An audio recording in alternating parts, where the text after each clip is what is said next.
limit. Past the point of no return. Reach the top, but still you gotta learn how to keep it. Hit the wheel and double the stakes. Throttle wide open like a bat out of hell. You crash the gates.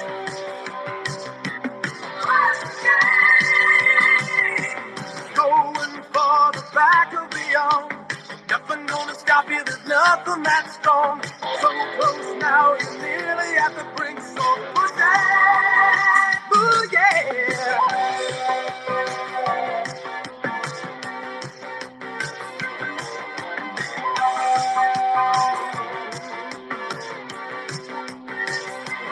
Welcome to the limit.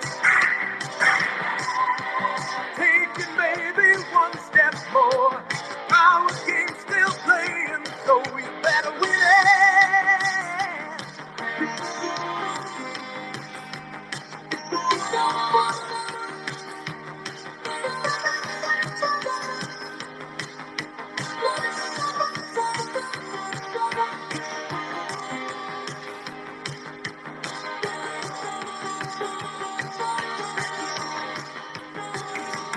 Push it to the limit.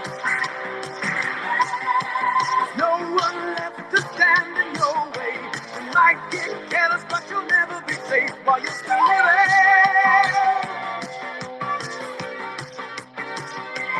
Welcome to the limit. Standing on the razor's edge. Don't look down, just keep your head or you'll be finished.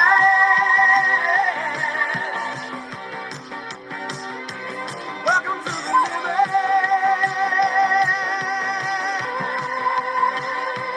Push it to the limit.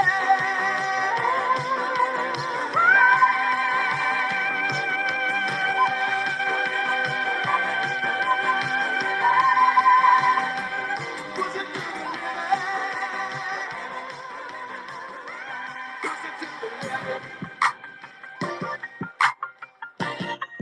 All right, you guys, happy Friday.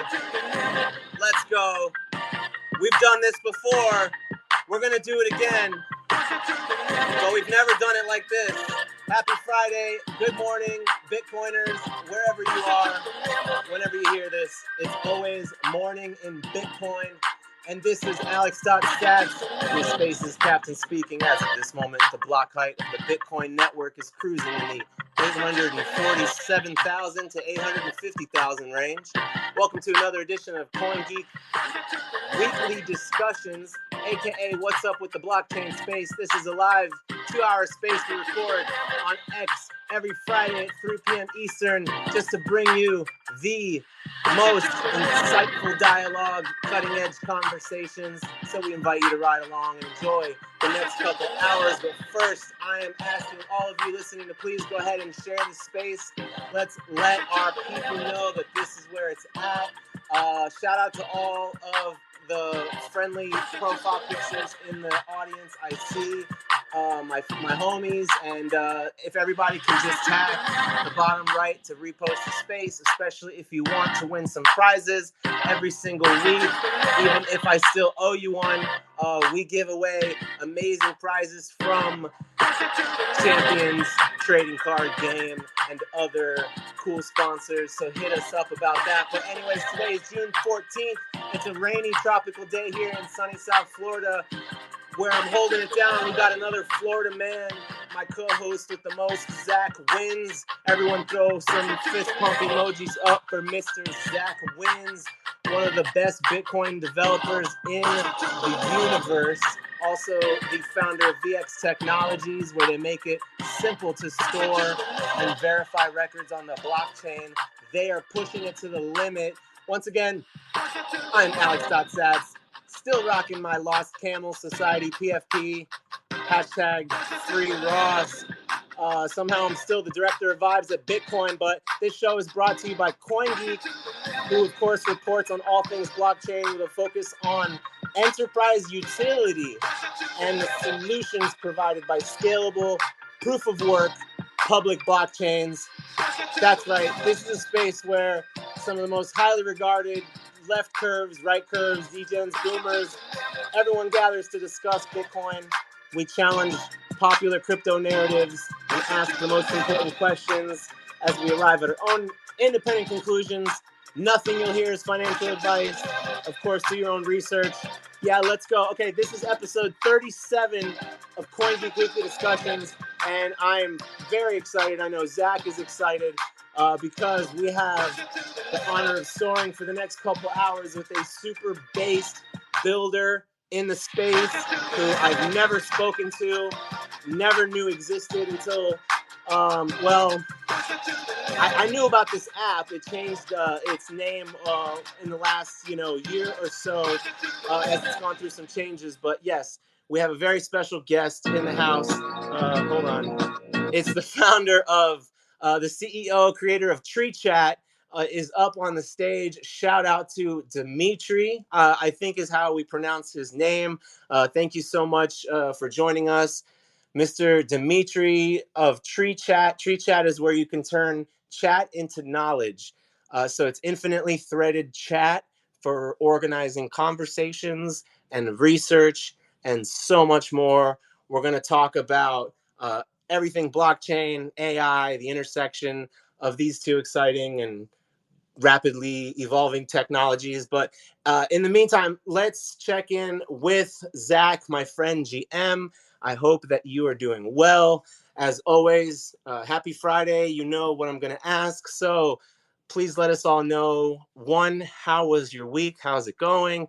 And two, what is the most important blockchain news from this week that people need to know about? If it's one or two or three things that have caught your attention over the last week or two that people need to know about if they've been in a coma and just woke up for the last month or so.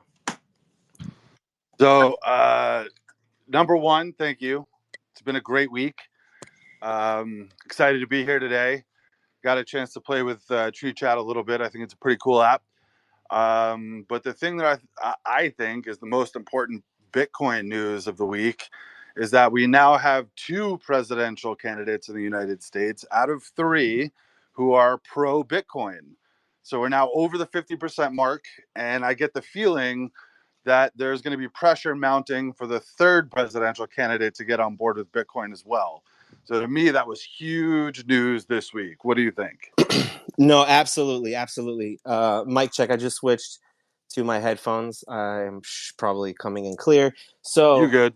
Trump puts out this tweet, and it's funny because I've been on Spaces like nonstop as per usual for the last few days, listening to some of the other cutting edge conversations in blockchain that don't happen between other than these 2 hours of the week. But I've heard David Bailey from Bitcoin Magazine talking to Jack Lew about a whole bunch of stuff, but the fact that he's down here in South Florida advising Trump, and they were talking about this BAMC thing, which last week you brought up DOG, the airdrop token thing on BTC, which is interesting, if not only for the fact that it's mooning lately. But the latest thing that's mooning is this BAMC thing that I didn't even realize that were so many big blockers really turns out to be behind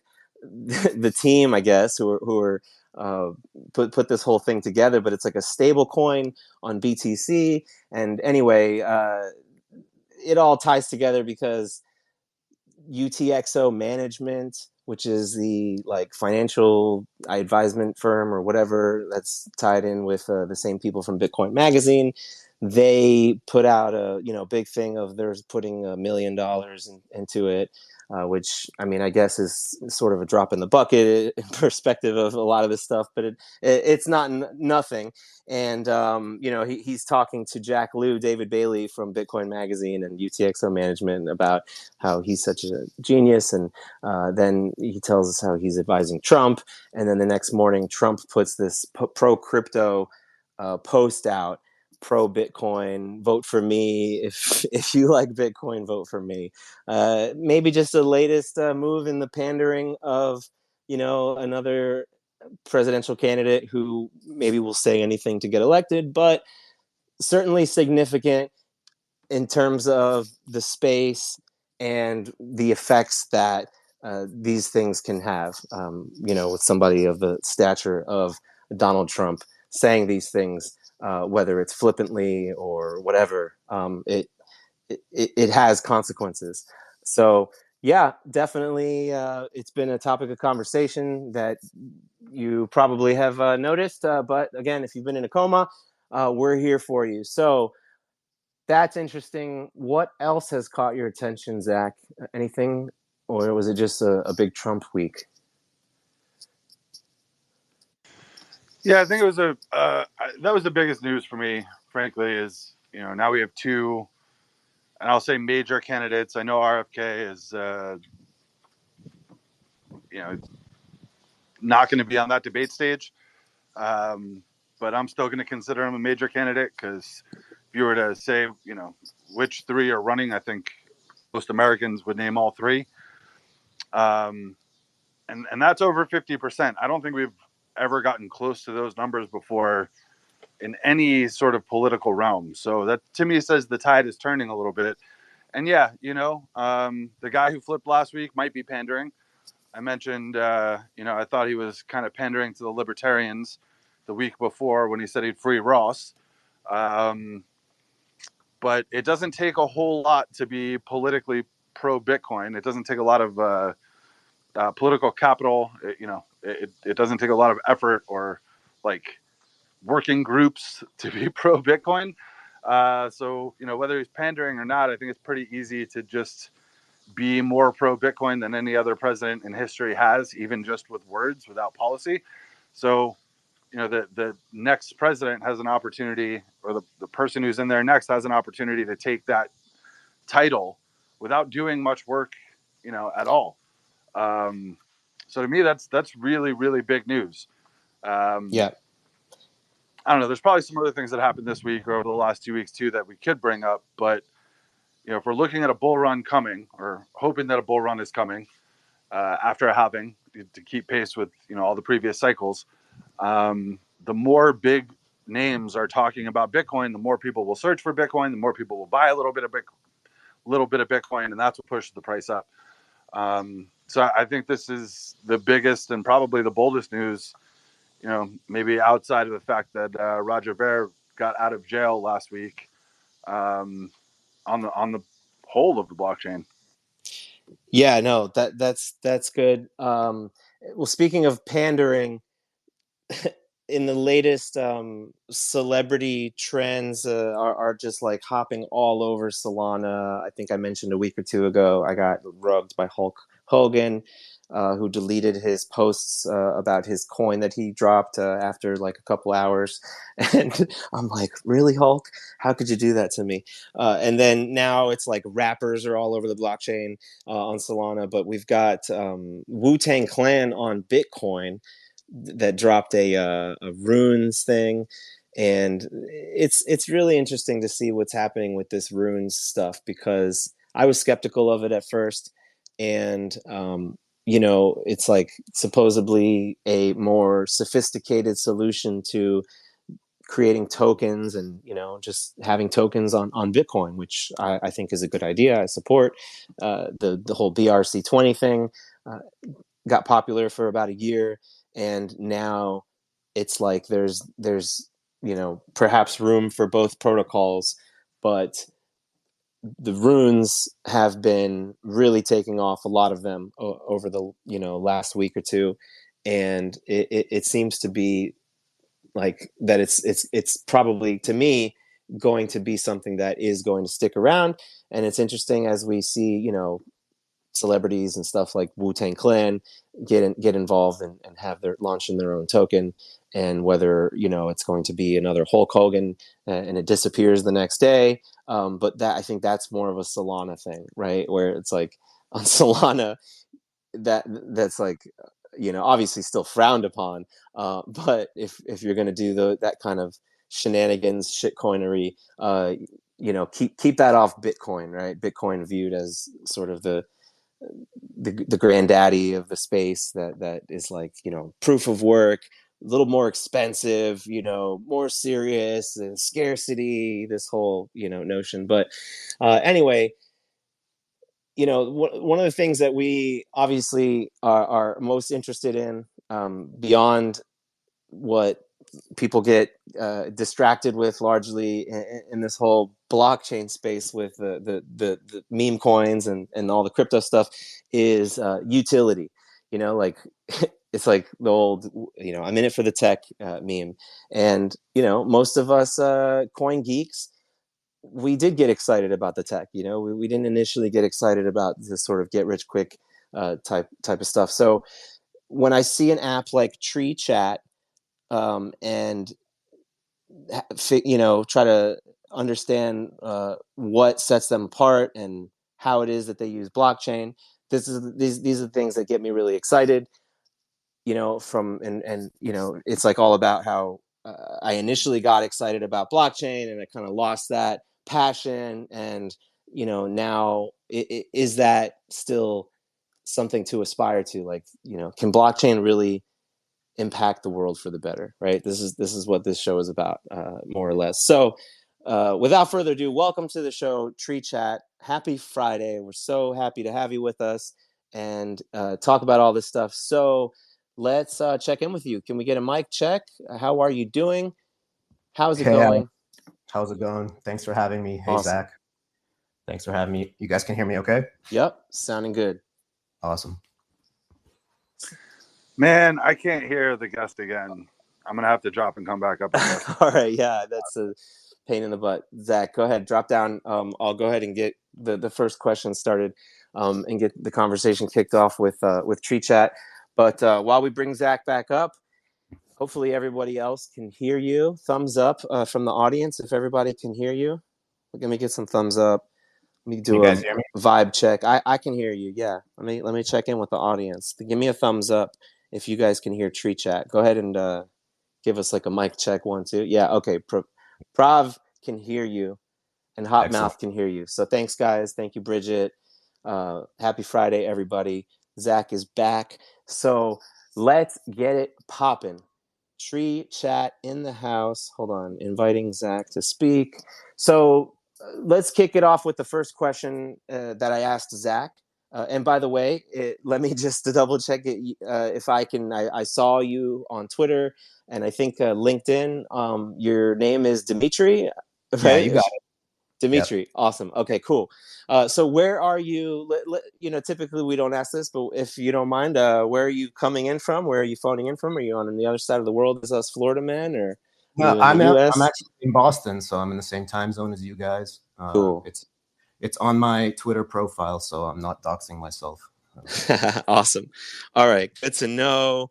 Boston. I just got in personal news, real quick anecdote. I got another dog. I got my dog a dog this week. So for really less than a week, I think it's been like 6 days. I got a Boston Terrier from a friend of mine who is like his mom can't take care of the dog anymore. And so now my Shiba Inu has a new friend who is a Boston Terrier, and they're getting along great. And it's pretty sweet to see. So Boston, that's what you reminded me of. Boston Terriers are apparently great dogs, and I love my new Boston Terrier. His name is Bolt. So shout out to everybody. And this is a reminder to adopt a dog, get a dog. That's going to be my new thing. I'm going to remind everybody, if you don't have a dog, you should probably have a dog. Or if you're a cat person, that's cool too. But anyway, shout out to the dog holders and the Lobo, the wolf pup holders. All right, I'm kidding. So let's get back on track. You're from Boston, and your name is Dimitri, and you're the creator of Tree Chat. What has caught your attention before we talk about Tree Chat just lately in blockchain?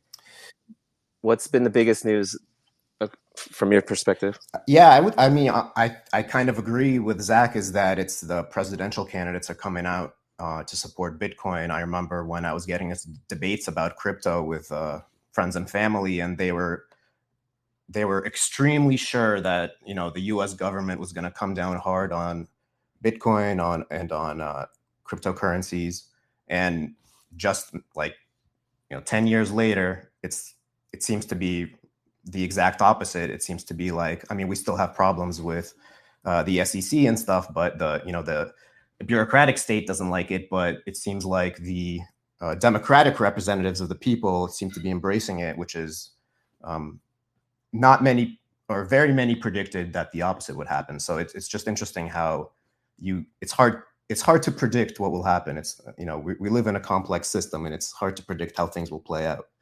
So I did find that very interesting. Yeah, no, 100%. I mean, Trump is such a volatile character, and I think that is what scares so many people about him, that unpredictability, with like Joe Biden, like you kind of what you're going to get tomorrow. You don't have to kind of think he's going to kind of do something on a whim or whatever, but not that necessarily I buy into that whole narrative, but that I get it, how he can just sound like he'll say whatever, and but then again, it's like, is the follow through there? Is do you guys think that he would really do this pro crypto stuff, and what do you guys think the consequences of that would be? Do you first of all, do you buy into the notion that the premise that Biden is anti crypto, and he is the opposite of that, blockchain or whatever? I do. In terms of policy, think that Biden is, from everything I've seen, is anti-crypto. I mean, from my perspective, Biden is essentially a figurehead at the helm of the deep state or bureaucratic state or managerial state, whatever you want to call it. And he's basically going to do their bidding for the most part. And for them, having a stateless money is a threat to their power. And I think that they're gonna have to fight. Because of that, he's gonna have to fight Bitcoin all the way. And I really think that Trump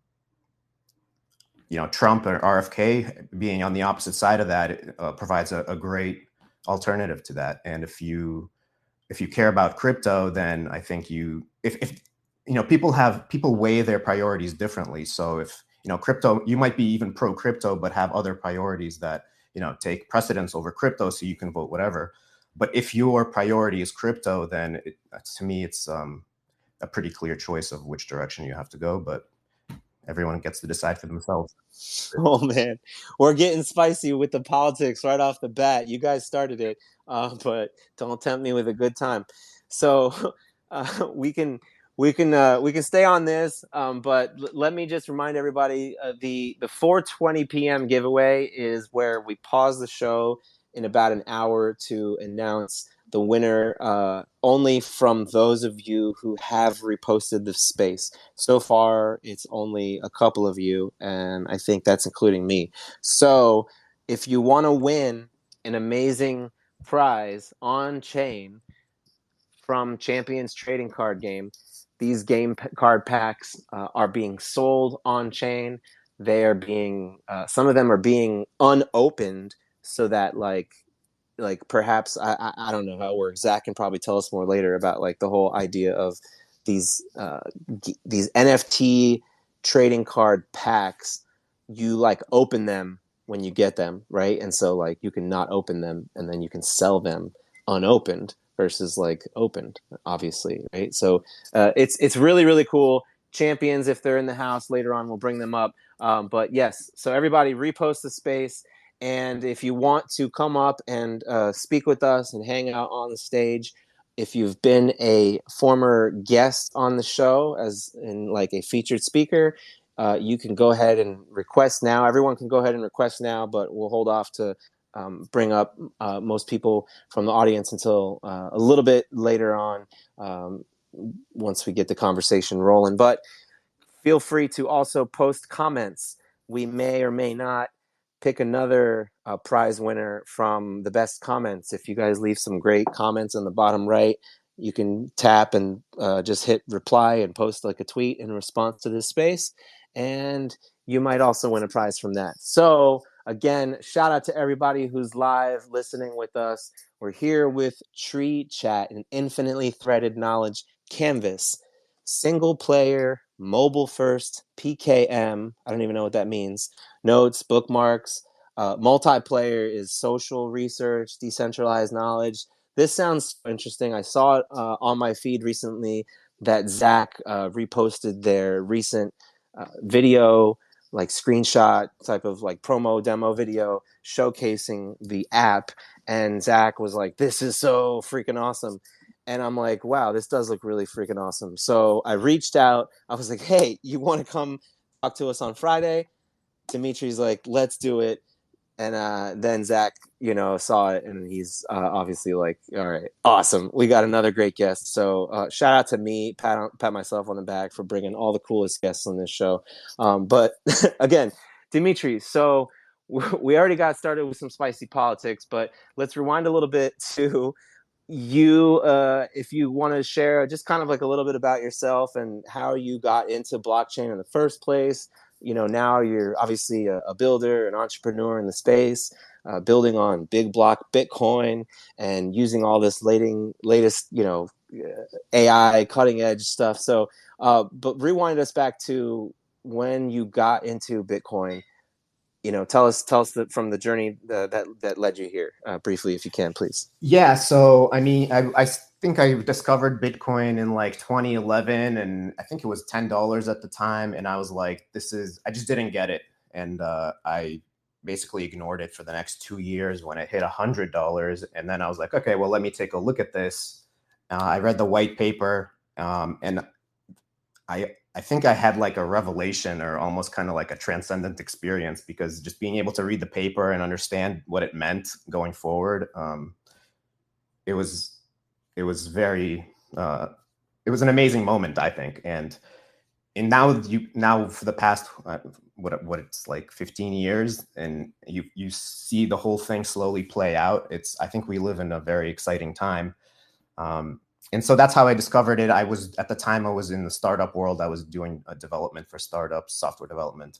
And at some point I got laid off, and then I decided to do my own thing, started building. I had a couple of other startups before this.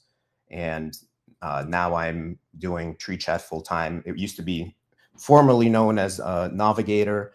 And now we've rebranded maybe 6 months ago, I believe, to Tree Chat, just because for a clear, it's a clear name, more descriptive name, easier to remember.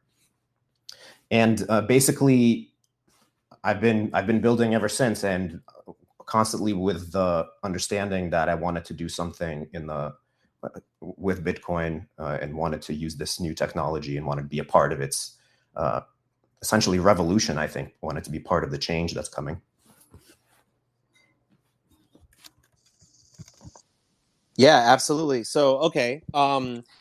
So I don't always ask this, but now it makes me I'm wondering, okay, so you talked us through your discovering Bitcoin, and a little bit, from the journey that led you here, but tell us your reaction and journey of like discovering AI, right? Like obviously this has been this explosion with ChatGPT, OpenAI over the last couple of years, but walk us through your mindset in going from somebody who's like, oh, wow, this is cool. I'm using this for X, Y, or Z to, oh, wow, now I'm using this for like building and creating this whole new thing, which is different and has something more to offer. Right. So, and then obviously, we're going to talk about Tree Chat and what it is and all that. But yeah, it's like, your blockchain journey, but now what about your AI journey? Yeah, I mean, AI is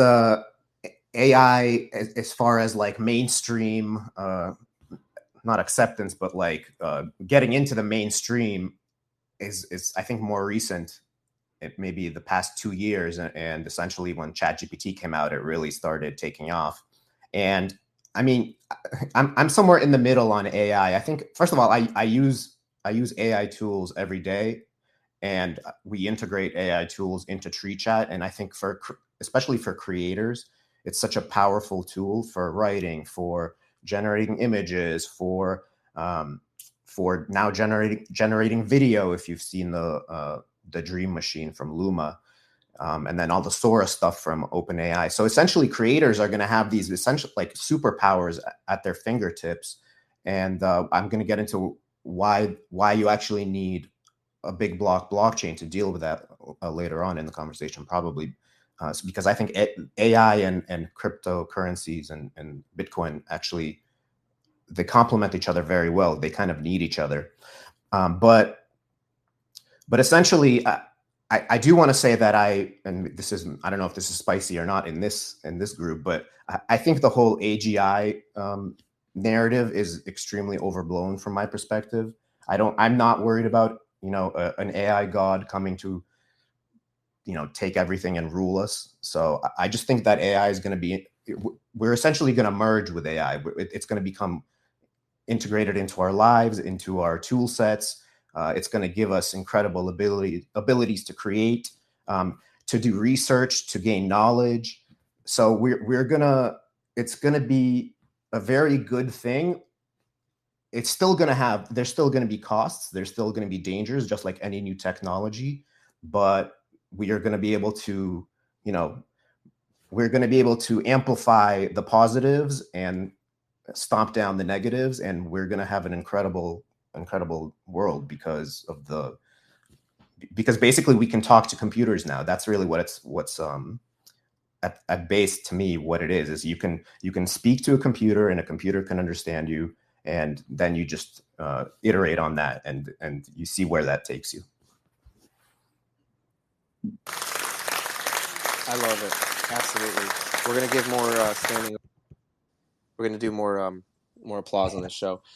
So yes, shout out to those of you who are already requesting the mic. Please hang tight, as we will accept people up into the conversation to have your voice heard very soon.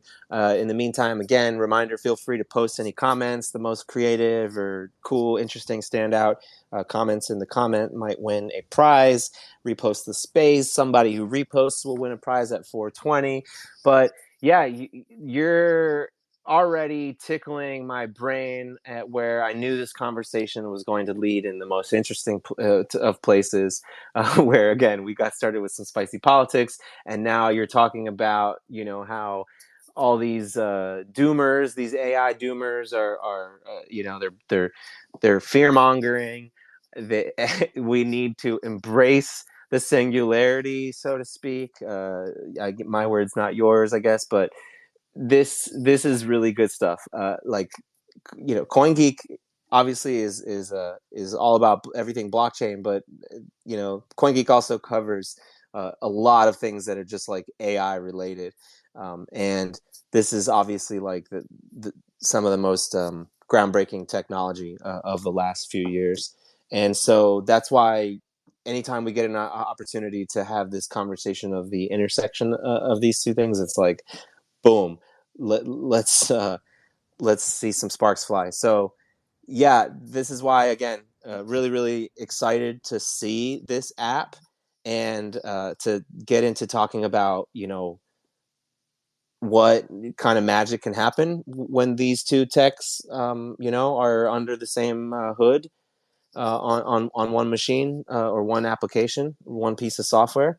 And I have not had a whole lot of time to play with TreeChat, but I have created an account and I have played around with it just a little bit, just to kind of get familiar. But I hope I haven't even checked in with Zach to see if he has any experience playing with it. But yeah, this AI conversation, it obviously is happening right now, and let's have the best voices rise to the top, right? So speaking of which, let me check in with Mr. Wins. Perfect timing. I see your hand going up. What's on your mind, Zach? Yeah, I think the most obvious thing that we should be mentioning when we talk about the marriage between AI and Bitcoin is that Bitcoin, or let's say blockchain, but I'm going to say Bitcoin for this, is the only way that AIs can pay each other to communicate with other machines.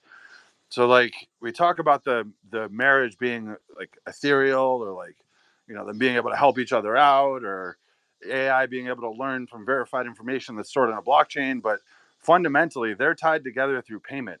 So once, you know, and you talked about AGI being, you know, a hype, not that close.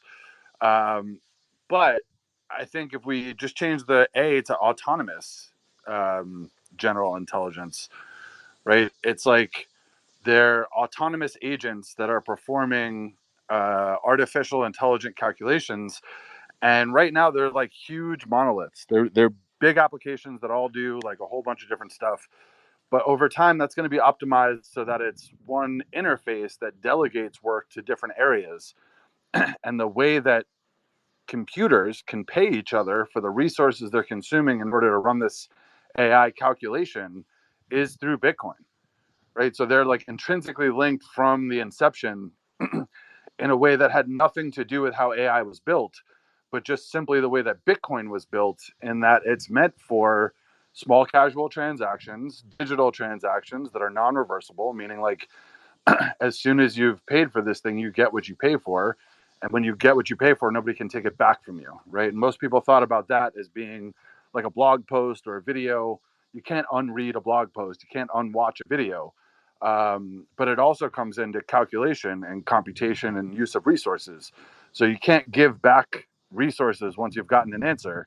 And so to me, like the marriage between Bitcoin and AI, or even just distributed computing in this respect, is 100% in its payment ability and the ability for future AIs to pay each other to do the work instead of doing it themselves.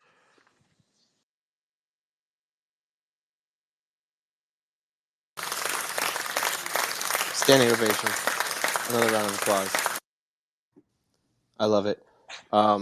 Yeah, I do have a template for cutting up sound bites on this space that is like, I don't know, just kind of waiting for approval from CoinGeek, I think. But we're going to start cutting up some of your sound bites, Zach, and our guests. So yeah, Tree Chat was already on fire.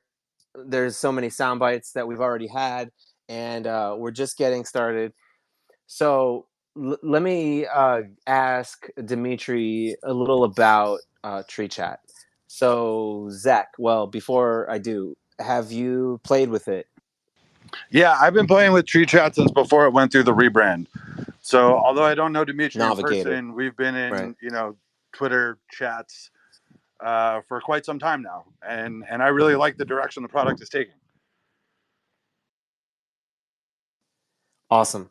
Yeah, it seems really, really cool. So I guess let's actually just hear from Dimitri in your own words. I obviously read the description of Tree Chat, but just tell us a little bit about it. And what is Tree Chat? What does it do? Why did you create it? Let's start there.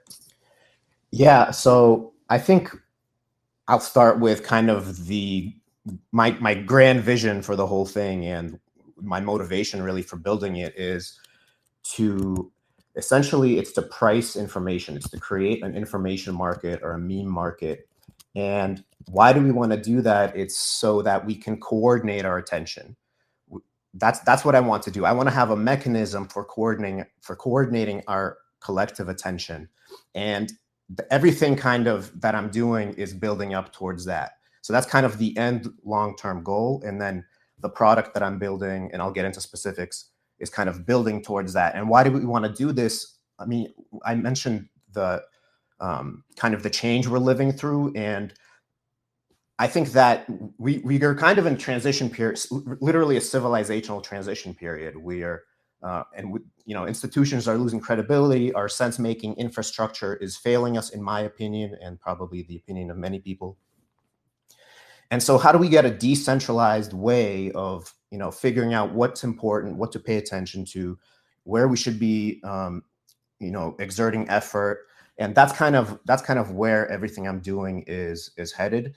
And so what the specific implementation of how to get there is, I think, a social network, where just by using the social network, you can be pricing the content that you're reading, you're creating, And at the end of that, after we use this at scale, we have a price curve over every piece of content in the world. And so when you ask a question like, hey, what should I be reading about Bitcoin? What should I be reading about Big Blog Bitcoin? You essentially have a ranking of like, what's the most valuable piece of content about Bitcoin? What's the most valuable piece of content about whatever it is, about COVID? What's the most valuable piece of content about, the political situation where I'm at? And so that's kind of what I want to build. I want to build a social network or a tool that as you just use it regularly, you're pricing information in a very low friction way. And in a sense, just the current social networks that we have today, Twitter, Facebook, they're also doing this. It's just that their currency, basically likes, reposts, their currency is a fiat currency, because they're obviously at the helm of the algorithm. And so we're just going to use a hard currency, Bitcoin, to do this. And in fact, the reason I'm attracted to Bitcoin SV and the Big Blog Bitcoin is because it's the only, from my perspective so far, that I've seen, the only blockchain that can handle pricing information, because information can be extremely cheap. And so whatever monetization mechanism you have, whether it's locking, whether it's up value, or maybe you guys know it as tipping, I call it up value in Tree Chat. But essentially, you require extremely cheap transactions, extremely cheap publishing to the blockchain, and so that's really what I'm building. And it starts out with so you mentioned it has a single player and a multiplayer mode. So in single player, it's essentially a PKM is personal knowledge management. PKM, it's a personal knowledge management tool. It's saving the things that you like. It's taking notes. It's keeping a diary. It's writing, keeping and organizing your file system in a hierarchical threaded structure. And then whenever you're ready to share it with others, you can be posting onto a public blockchain. And when you do that, you're able to price the information. And as each one of us does this, as each one of us is curating content for themselves and for others, we essentially get a price. Like if we get a global price across every piece of content. So for example, if I share this space, and everyone is locking tiny amounts of Bitcoin on it, all it takes is a tiny amount of Bitcoin on it, but like 100,000 people do that, and then 100,000 people lock on some other space, you get a ranking of like, okay, well, which space should I be paying attention to? So that's really the motivation here. It's having a social network from which a information market emerges, so that we can collectively decide what's important, what we should value, and where to pay attention. And when that happens, when we have this super effective coordination mechanism, I think we'll be able to achieve quite a bit in the real world, not just in the digital world.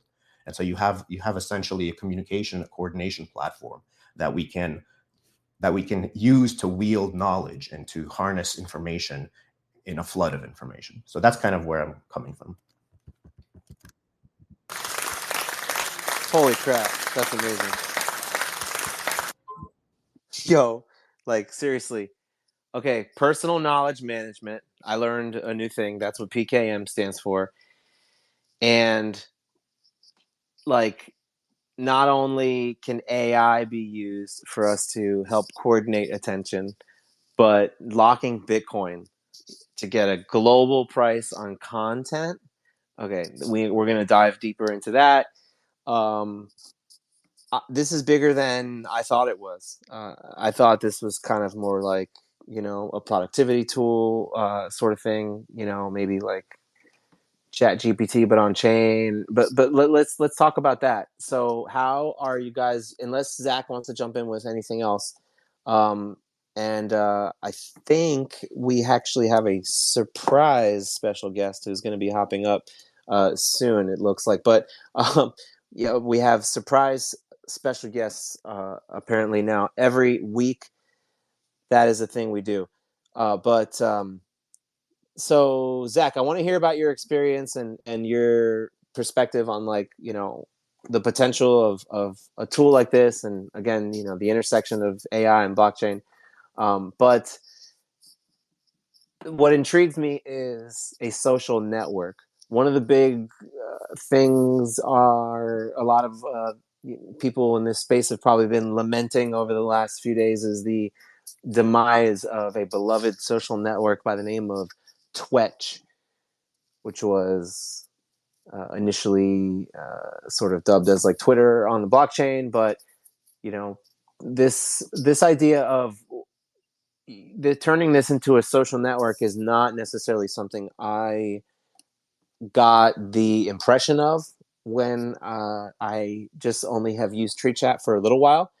But walk me through that a little bit, and let's talk a little bit more about this idea of like locking Bitcoin to content and coordinating attention. Like we have, it seems like a serious problem these days with information overload, right? And the fact that a thing called personal knowledge management exists, that is like a whole category of like tools, like CRM, I know, customer relationship management or whatever, all these other things. But now we've got personal knowledge management. There's like clearly an abundance of content coming at us, and it calls into question so many things, like like how to sort the authority and credibility of content, and the importance, and all these different things. So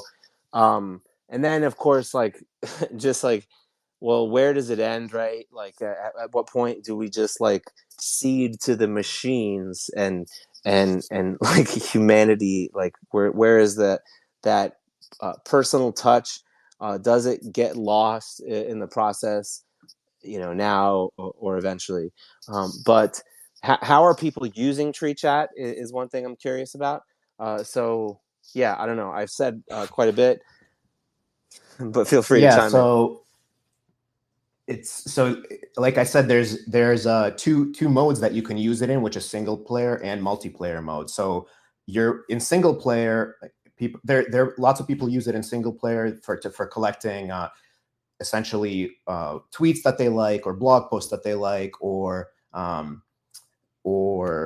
just any content that they like. We have a Chrome extension where you can just easily capture stuff and import it into the system, and we have a mobile app that's in kind of a hidden beta where people can use the mobile share menu to capture stuff.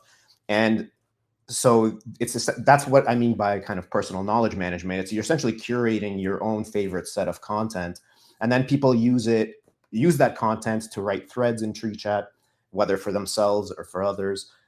People use it to share to the public stream, and that's where the multiplayer aspect comes in, and that's where the social aspect comes in. So you're really choosing how big of a community you have. It's a community of one, or you're choosing a community of your friends, so you can invite your friends just to a particular thread to share stuff with them, or you can just share it on the public blockchain to the world, and then you can lock it. And so when something is shared in public and it's published to the blockchain forever, which I think is a very significant thing that I can talk about later. But if everyone starts publishing to the blockchain, it starts publishing to the public stream, how do you know what you should be paying attention to? And that's where the locking comes in, and that's where the ranking comes in of content. And what we're going to have very soon is essentially the search algorithm is going to incorporate the locks into how high something comes back in the search results. So by locking, you're essentially signaling a price for some piece of content. So when I lock on a piece of content, let's say I lock a Bitcoin for 1,000 blocks or whatever. So what I'm saying is that, and let's say there's another piece of content where I lock 1,000 Satoshis. So where the content where I lock the Bitcoin, or where we collectively locked more Bitcoin, that's a costly signal that we're sending. That's me saying, hey, I'm making a small sacrifice. I'm lowering my liquidity. I'm locking myself away from my resources to send a costly, honest signal to everyone, and it's provable on the blockchain that I care about this content. And I think that that's a much more powerful signal than, for example, liking something. And there are other mechanisms, and not just locking, that we can use. But I think locking is very interesting because it's like it's like a wedge. It's like the smallest amount of monetization you can do. It's low friction enough that because you're getting your money back after a certain amount of time. It's low friction enough that people aren't scared to do it, but it still sets a price on some piece of content. And you can have the tiniest amount of Satoshis locked on some piece of content, and you still will get a ranking, right? The actual market cap of the locking doesn't, it's important, but it's not, it's sufficient for the market cap to be small, because all we need is any amount of locking, and then we can rank order these pieces of content according to how much is locked. So it doesn't take much. It's just a tiny amount of Bitcoin circling through the system, and then we'll be able to coordinate around what we should be looking at together, what's important, where we should be paying attention. And I think that's a very powerful thing. So to reiterate, there's kind of like you can use Tree Chat and never share anything. It's a powerful tool for, organizing your own content, your own knowledge. But then as you enter the public arena, now you have the opportunity to publish on the blockchain forever, and you have the opportunity to signal with a costly, honest, provable on the blockchain signal about what you care about to others. There we go. There's the standing ovation button. Love it. The standing ovation is my new signal for where I cut these sound bites when somebody makes a fire point. So, Dimitri, I love where we have arrived so far already in this conversation, and I just have to tip my beanie. Yes, I'm wearing a Silk Road beanie on my camel head to a special guest in the house, our first surprise special guest, Ruth Heisman, number 121 on Twitch, because Twitch is still alive on chain. Author of the Bitcoin Singularity in the house. Thank you, Ruth, for joining us. Welcome to the show. Happy Friday. And I saw your hand up, so the floor is yours. What's on your mind? Alex. I just wanted to pop on because I've been using Tree Chat for ages and I love it. I just think it's the best thing ever. It's worth mentioning that I actually started writing my novel on Tree Chat. And the reason was manifold, really. One is just wonderful for organizing things. So I've got the chapters of my novel and, different sections and then branching off from them. And I've got like little bits of research I was doing in other chats or threads, let's call it. And it just makes organizing your thoughts so easy and finding your way back to something so easy. But also with the integration of AI, I mean, he's actually got like, I think most of the AIs from OpenRouter on there. So it's not just one AI, it's like all the AIs. So being able to do research, talk to an AI, publish things when you're ready, keep them private, keep them public. I mean, every kind of thing you can think of. And then there's these things called quests as well. I missed the first part of this, so I don't know whether Dimitri's already talked about quests, but that's another cool thing. It's like a question and answer, getting people's feedback on things. So I'll hand it back to Dimitri, but I am such a fan of this platform. I think it's beautiful and it's so slick and it works so nicely with the sweeping left and right. It just deserves a lot more users, because it's like a hidden secret. It's a hidden gem. You should all definitely start using it because it's like X, but without all the bullshit. X without all the downsides. So it's awesome. Can't say enough. Wow. Love it. Glowing endorsement from Ruth. Ruth, so you mentioned that you started writing your book, your novel, The Bitcoin Singularity, which obviously most of us have probably heard of. But briefly, can you just tell us? Because I saw that there's some really cool offer from a member of the community who, if you haven't heard, like I think the book is $3.99, and somebody will send you Oh yeah, $5 no, totally. in BSV. So can you just tell us what Yes, that of is? course. I always forget about that. So Wall Street 5 was really kindly offered to send the first 100 buyers of the ebook, or any of the versions of the book actually, but the ebook's the cheapest one. $5 in BSV if you basically show us like a screenshot or something of it in your Kindle, or however you would like to show us to demonstrate that you bought it, and then send us your Handcash address or your BSV address, and he will send you $5. And it's as simple as that. Just tweet it on X with @Ruth Eastman and @Street5Wall in the tweet, and we'll see it and sort you out. So I mean, he couldn't be more I'm generous. not It's a fantastic. Yeah, no, I'm not a math whiz by any stretch, but if I'm not mistaken, I think it adds up to people make $1.01 in profit if they seize I this know, it's opportunity you're crazy, right? describing. Right, so you get paid to buy Ruth's book. Imagine that. This is just not some crazy marketing campaign. It's a member of the community who obviously is a fan of Ruth's work and wants to spread the joy. So check it out. It's a fictional story called The Bitcoin Singularity. It's on chain on Canonic, which if you can help us hunt down, I would love to have the Canonic creator on Oh the yeah, yeah. show. I only recently found out who it is.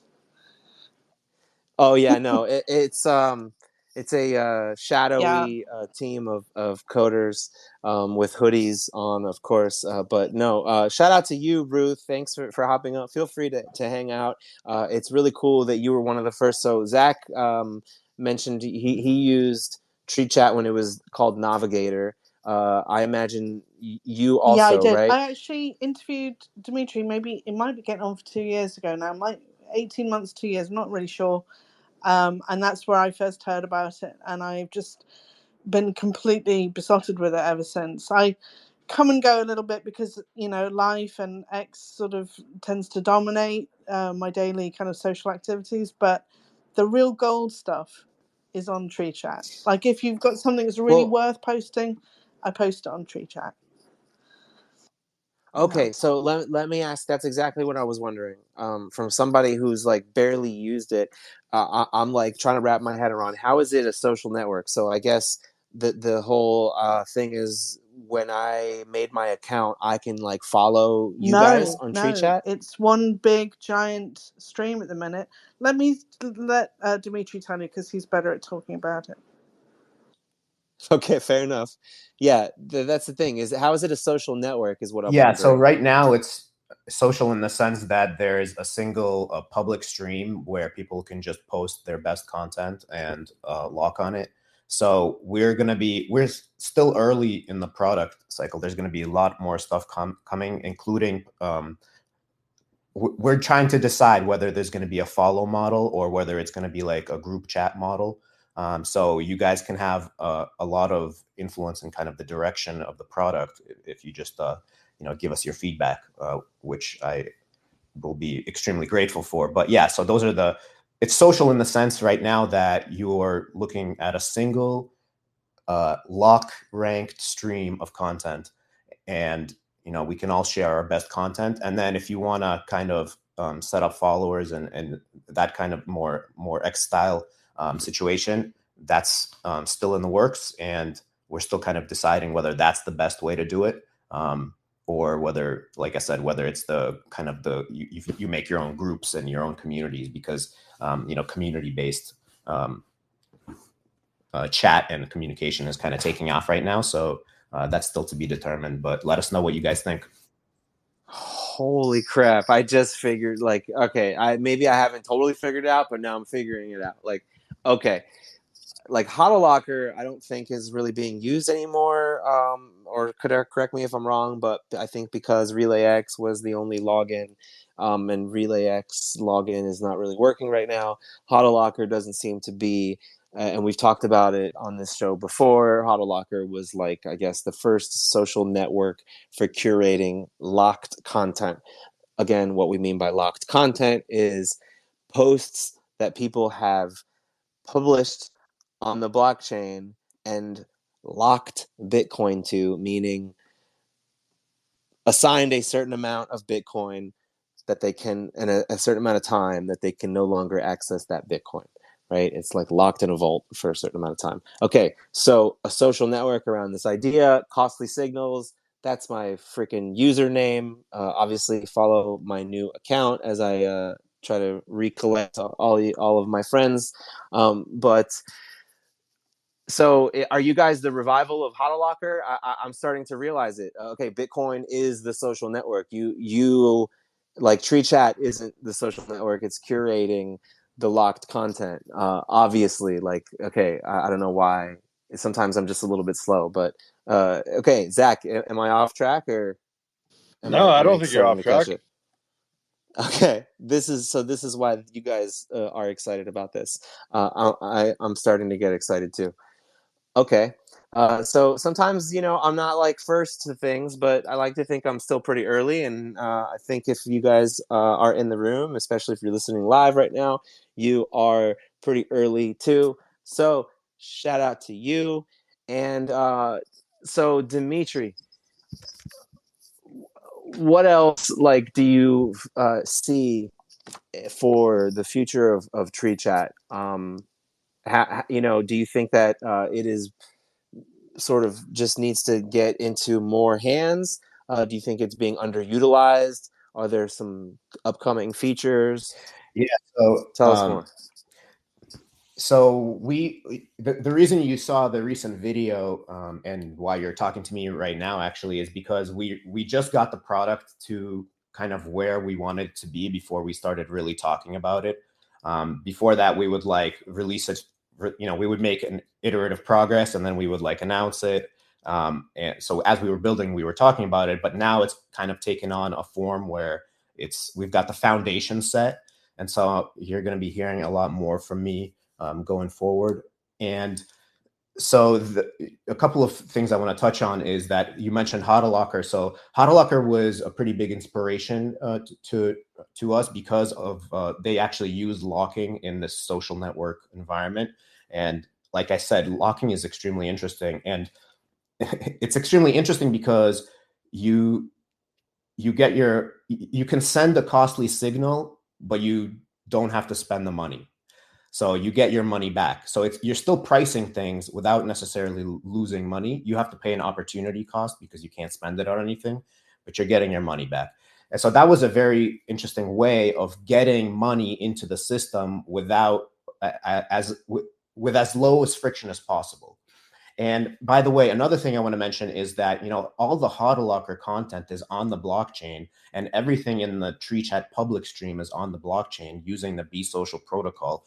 And we actually indexed the HODLocker content. So so HODLocker stuff is in Tree Chat because it's it's an open protocol. That's the amazing thing about having stuff on the Bitcoin blockchain.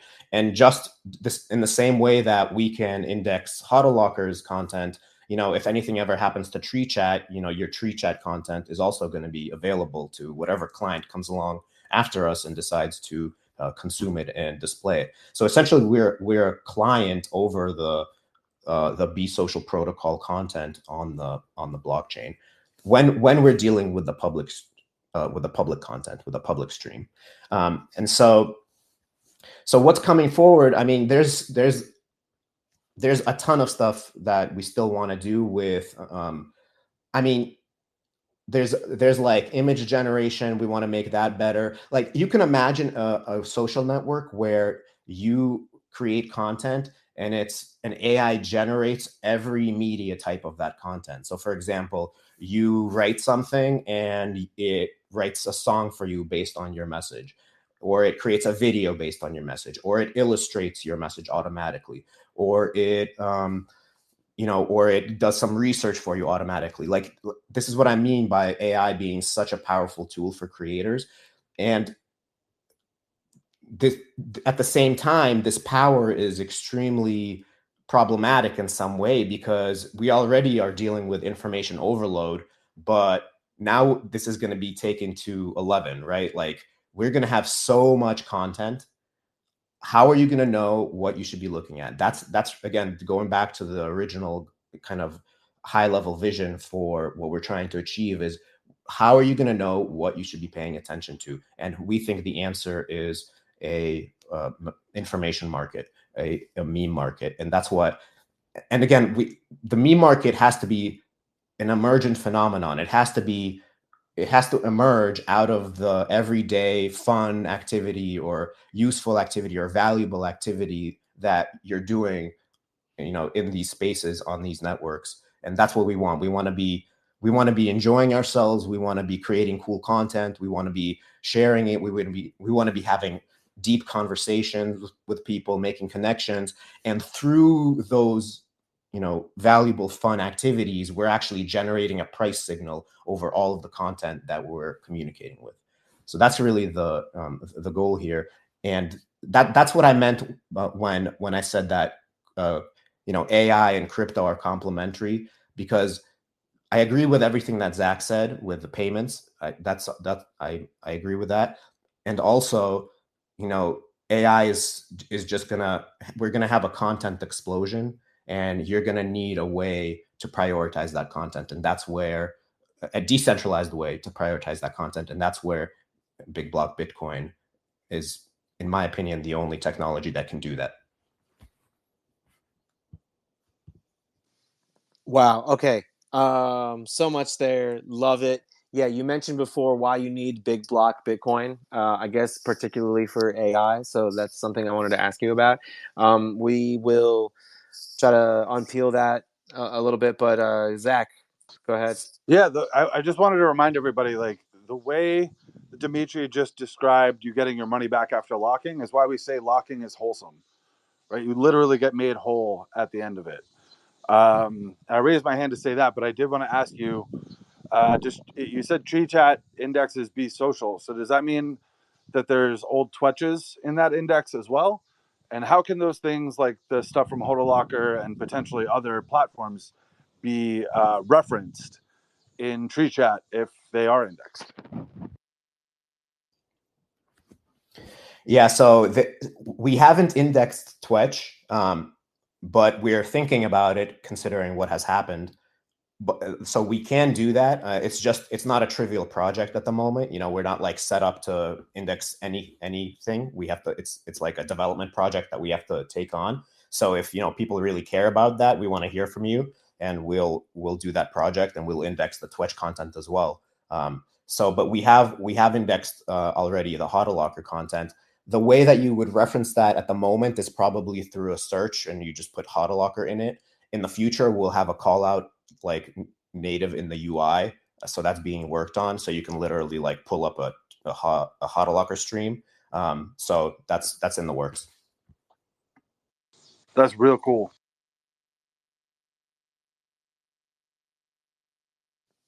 Love it. Okay, reminder, I am about to log into the giveaway picker thing through Raffles for everyone who has reposted the space.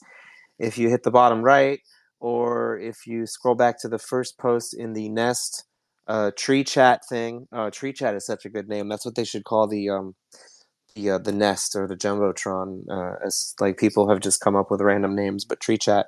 Okay, we're here with Tree Chat. Repost the space if you want to win a Champions trading card game pack. Shout out to all the homies in the room live. If you want to come up, feel free to just go ahead and request the mic button on the bottom left and join the conversation. We've got Ruth here, an early adopter, and everyone who reposts the space is entered to win a prize. I already said that, but I can't stress it again enough, because like your odds are so good. Like it's like a coin flip at this point. Okay, so Dimitri, when you created Tree Chat, give us a glimpse into something that you learned in the process, something that you discovered, something that sort of like maybe threw you off track a bit. Does that make sense? Yeah, this is Any this is a good, challenges? Any challenges this that is a you're good facing? question, actually, because I did have a kind of philosophical, I guess, change of mind, or like philosophy hitting reality. I've been working on not Tree Chat exactly, but the same kind of theme things about managing knowledge and kind of like trying to figure out what's true, doing research, these kinds of tools. Probably since I started learning how to program. And my initial kind of thinking was that, all you had to do was build a tool that would just get the evidence for any claim or any proposition, and you just show that to people, and then they'll just come over to your side. That it was just an information problem, right? They didn't have the right information. And that's really, I don't know if you guys have been around for the past like 8 years or whatever, but that's not really how it works. People are really wedded to their narratives, and people are really identify with their opinions, and it becomes difficult to change people's minds. And so really, I think the best kind of you can do is just get the attention to what you want to get attention to, and then kind of let it play out. I think the best you can do is kind of just direct attention. You can't prove anything. You can't be guaranteed to convince anyone of anything, but you can make sure that the best arguments or the best content is seen for any particular idea. That you can do, and then people have to work it out for themselves after that. And so that was a really big kind of fundamental shift in my thinking, and that's what kind of led me to think that you need a market for these things. Because if you think about what a market is, it generates a price signal. It generates you can rank things according to that price. You know that your oranges are less expensive than your car, right? Even though they're completely two different things, we can put them in a kind of list and say like which one is more valuable. And you can do the same thing with information or with ideas, and that's really what we have to do. And then people will see what they see. And we want to make sure if we collectively as the BSV community want to make sure that we're seeing the best arguments for our side, then we have to send a signal about what those arguments are, right? So like even to both people who are learning about Bitcoin, or to people who want to argue with Bitcoin. And what will happen is when we have that signal, and when we have a ranking of content, the best arguments should rise to the top, and then the counter arguments are going to be made to the best arguments, not to the worst arguments, right? So even our enemies, quote unquote, not enemies, but opponents, they're going to see what our best content is also. And so then we're going to occupy kind of the same mimetic space. They're going to be giving the counter arguments to our best arguments. And then we can rank their counter arguments, and they themselves can rank their counter arguments. So it's just going to elevate the discourse dramatically. That's my hope for this, so that we're always dealing with, the best version of any idea or any content or kind of any discussion conversation.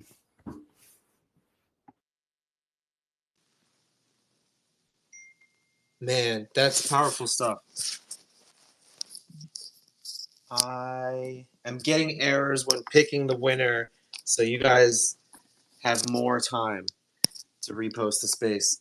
But while I figure this out, let me pass the mic to Zach. I know you probably have some questions or some thoughts crossing your mind as we're discussing all this. Well, I heard somebody, I think it was Ruth, say earlier that different AIs can be plugged into this. Have you moved beyond GPT at all? And if so, are you seeing different or better results somewhere else? Yeah, we have. Let me see. Let me see how many. I think we have like 3, 4, 5, 6. we have 10 models right now. All the GPTs, like 3.5, 4, 4.0, then like 3 Mixtrals and 3 Claudes, and then the Grok. I don't know if you're familiar with the Grok Llama model, but it's like a super fast model, which is really nice to use. So the difference between them, I do see a difference between them. I think like, Claude is kind of like maybe the most advanced from my experience. They, depending on what rankings you use, different results will give you different things. But like Claude is really good. Obviously, GPT 4 and 4.0 are really good. They're slower, so like if I don't need that power, then I won't use them. The Grok 3 Llama is just super fast, and actually Grok 4.0 is super fast too.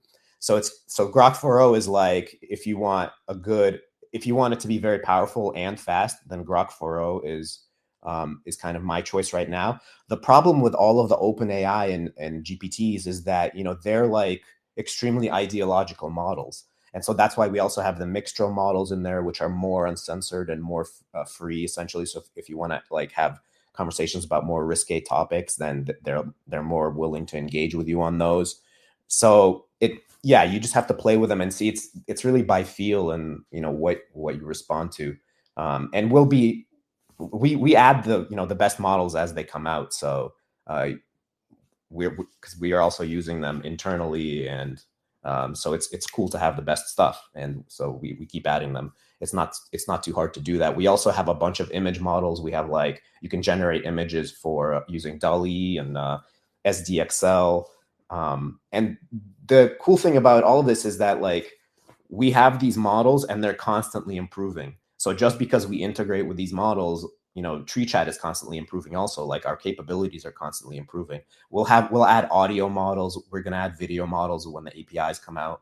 So you'll literally be able to like talk to write in TreeChat and then just generate songs and generate videos and generate whatever you want.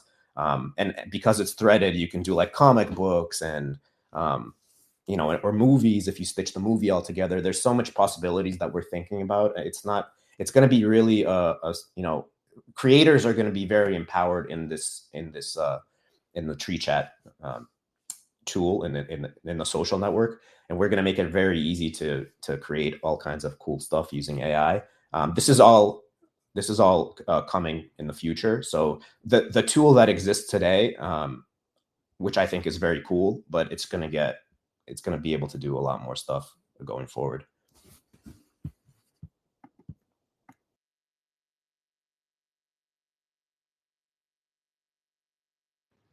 Alex, you with us? Awesome, love it. Yeah, I'm with us. Hold on, can you hear me? I'm plugged into 2 different headsets at the same time. So, artificial general intelligence, for those who are not aware, we're talking about like locking Bitcoin and this idea of, by the way, it's 4:20, so the snapshot is happening now. For those of you who haven't reposted the space, you have like a few seconds before I click the button. So go ahead and repost the space. But this idea that technology is always either a tool for good or a tool for bad, right? It's taking our jobs or it's making us more productive, right? So when you merge the possibilities of discovering content through other people who have like-minded, interests or whatever, right? In terms of like principles or like at least the Bitcoin network, right? We agree on Bitcoin, and so if you're going to lock Bitcoin to something, we've talked about locking content a lot over the last year on this space, and now being able to get the benefits of AI sort of under the same hood, right? Again, it's like, to me, there's no more than these 2 things. and that's why I'm so excited to dive further into Tree Chat. So one of the questions I ask people on this show is, when you look into the future, the next 5-10 years, I want to ask you, Dimitri, you foresee as the biggest impact that blockchain? Hey, or I Alex, guess I'm having trouble hearing you through your new headphones. I don't know if it's just me.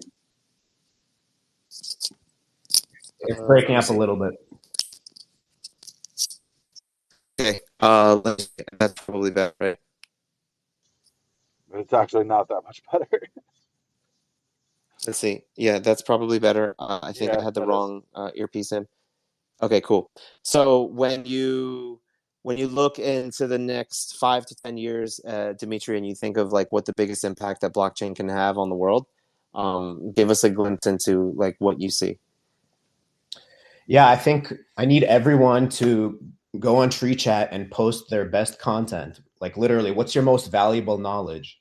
And if we all do that and we lock just like, 1,000 Satoshi, like cents worth of Satoshis each, just extremely small amounts, but then we'll get a ranking of the most important content that we're all looking at. I mean, like, and we'll get a ranking using a price signal that is difficult to fake, that's a small sacrifice for us to send, that's more honest than what we are currently seeing.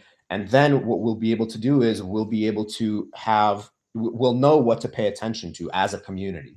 And then obviously it will start with the BSV community, but we don't want to be insulated. We want to grow this, right? We want Bitcoin for everyone. And so if this happens, in 10 years, over all content, over large populations of people, we're going to have a decentralized sense-making mechanism, and we're going to know which issues to focus on, which actions to take to solve those issues. We're going to know what the best entertainment is, what's the most funny. We're going to know how to treat some disease, which research to do. Basically, if we can coordinate our attention more effectively, I think there's just vast amounts of progress to be made. So that's kind of what I see happening and what I hope happens. And I need you guys to help me do that. Awesome. I think we can help with that. Sorry about the mic issue. I had, again, the wrong earpiece plugged in, but thank you guys for helping me carry the show. We've got Let's Talk Bitcoin up on the stage. We're going to get to you in a minute, but Ruth has her hand up. So Ruth, the mic is yours. Oh, sorry. It's probably a bit over now, but I was going to ask Dimitri, is the video application of it still working, where you can basically record yourself? You can record like little video snippets, and it breaks it into small chunks, and then it puts the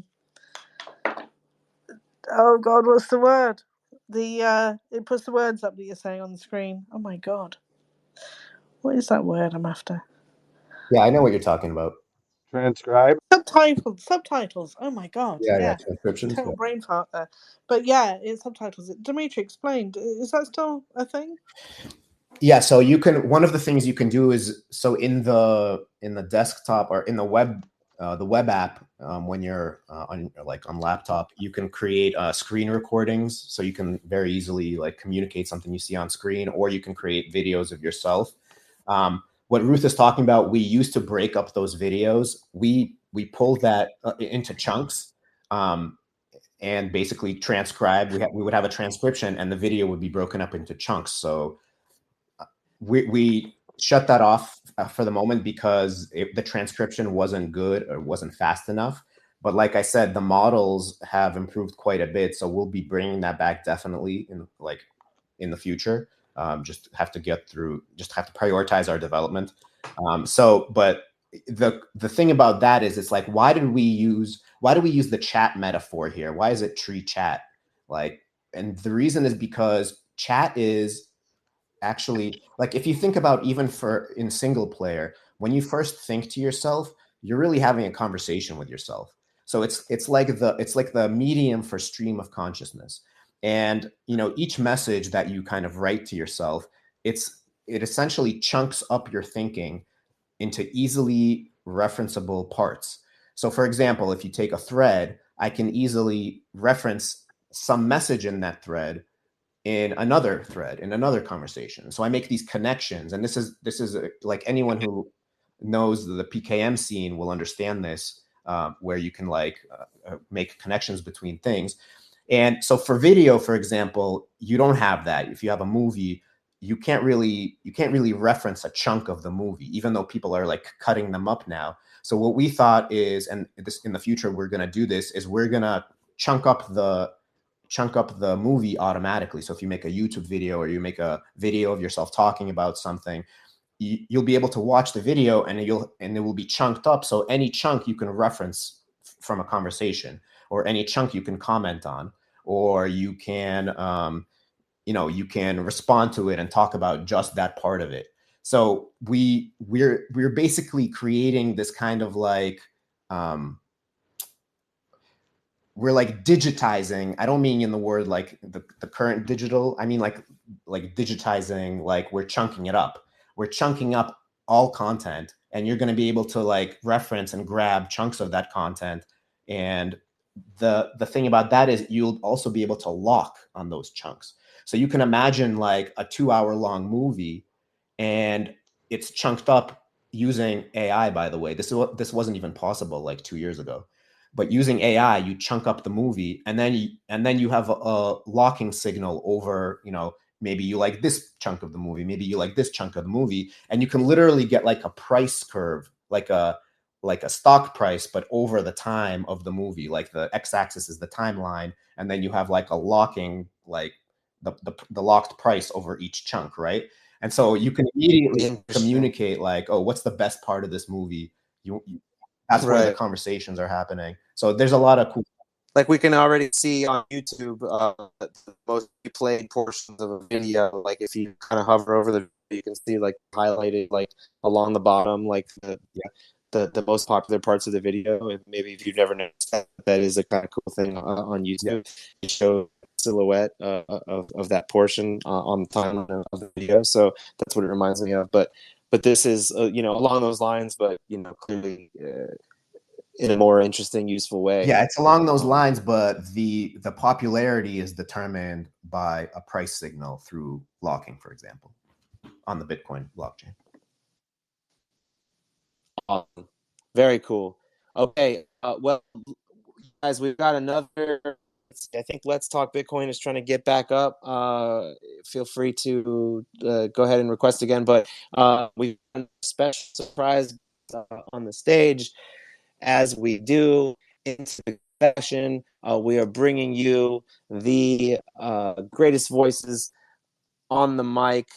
Crypto Spartacus, happy Friday. I have been following your content for a few months now, and been looking forward to getting you up here to chat with us. Crypto Spartacus is here to unite all people, and he's got a YouTube channel that's gained quite a following, talking about crypto stuff. He's covered everything from Craig Wright case to privacy coins to the latest BAMP thing that I mentioned earlier in the space. So I invited Crypto Spartacus to hop up, and welcome. Thanks for joining us. I don't know if I think I saw you caught most of the conversation. I don't know if you've had the opportunity to play with Tree Chat yet, but feel free to chime in and share your thoughts on just kind of what's been going on in the world of blockchain, crypto, your recent videos. Anything you want to share with us that is most important and worth knowing for our audience. Yeah, thank you for having me up here.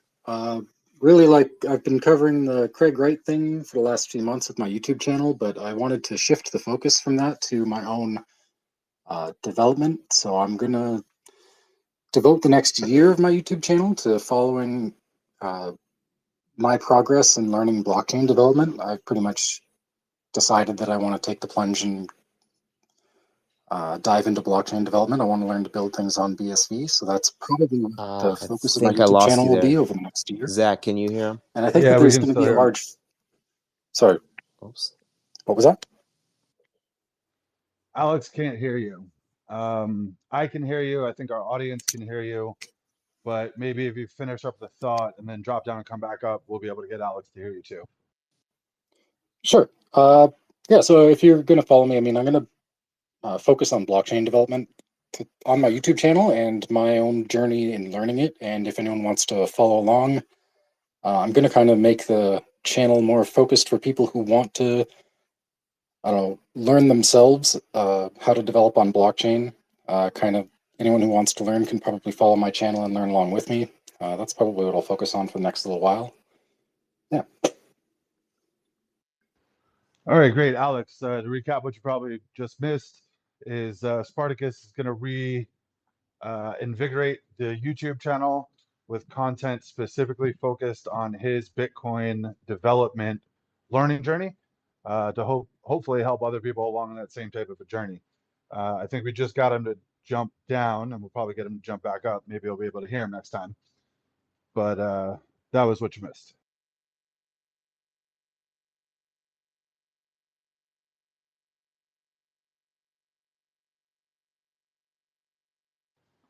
Did we lose Alex too now? Cool. If I may just jump in while we're waiting for Alex. Yeah, go for it. Hey guys. Yeah, I think so. I'm having to jump back. Thank God I have the beauty of two phones. I'm Tommy two phones today. So I'm on. You just muted yourself on my view. Go ahead. Let's talk. Okay. I was hearing someone else there, but yeah, I was gonna say, thanks, Dimitri. I think the rebranding is amazing. I was a customer of Navigator when it first started. Used it for a little while to just make some AI photos, transcribe into some photos, using some words. It was pretty cool. I think we had a conversation maybe around 2 years ago, and I asked a couple of things with you guys. I loved what your vision and everything, and I think we've come really far from 2 years ago. And at that point in time, I was wondering, if there's a way, like TreeChat or Navigator could be like a node, like a Bitcoin node, but like a separate node of itself rather than more of a proprietary application, just like Twitch or something like that, where you allow it to grow naturally, and let people create a node and use the application, and allow it to build as well, and so forth. I don't know if you had that, if you remember that conversation, and if you've any thoughts, since now there's some developments on the overlay network, and there's a bridge between FPV and the public network in Bitcoin. And I don't know if you've used that model. I know TreeChat. I was kind of excited back then because of the public-private feature, where I think private is more of an SPV and public is more of a global network.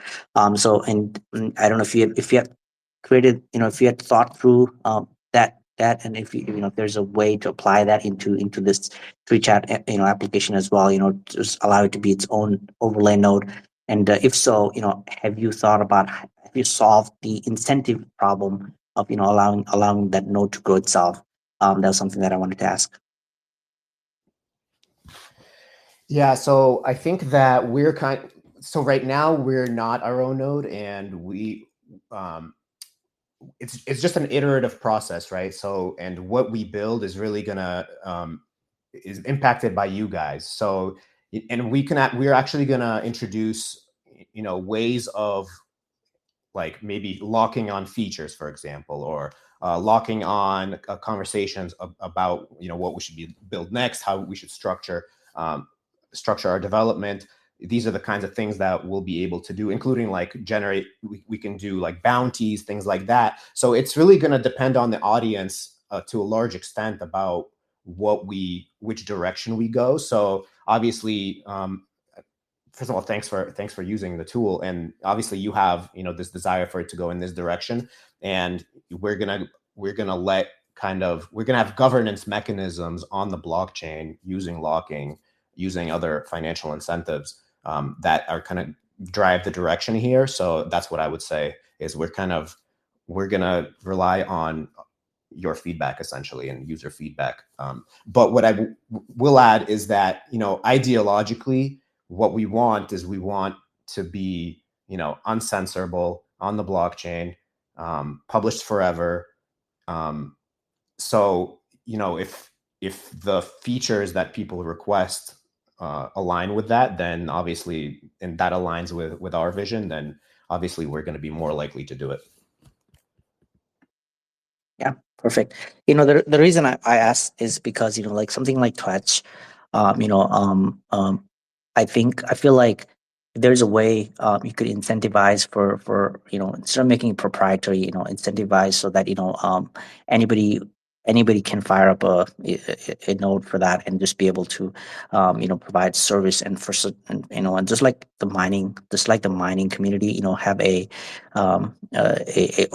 overlay node of tree chat, that provides some sort of services. So that's from a user standpoint, it's perfect. But from a business standpoint, if in order for it to grow, using Bitcoin as the base money layer, I think we have to redesign, and this was something that we discussed. I don't know if you still remember, but this is something that we discussed, like when Navigator first started, because that really allow for it to just have its own natural economy of of growing. That is something that I'm still seeking as a user, to have that kind of application, a node, an overlay node application in the Bitcoin community, Bitcoin network, that I haven't seen yet. But that would be something that would be really cool to have. Yeah, I do remember. Shoot me a message on Tree Chat, and I'm happy to discuss it and hear your ideas about how you think it should be structured. I'm definitely curious. Yeah, absolutely. So my user ID in TweetChat is Zemir. If you but I'll ping you there as well. And we can continue further. We talked about something like a login logout button as well, a public login button. I use TweetChat to jot down my ideas, because it's something that I find it really cool, especially with using AI and being able to create picture, and I can download that and keep it separately just for time stamping my ideas. So it was yeah. So I'll send a note there as well. But yeah, I think since 2 years ago, I think we've come really far, and it's great to see this developing going forward.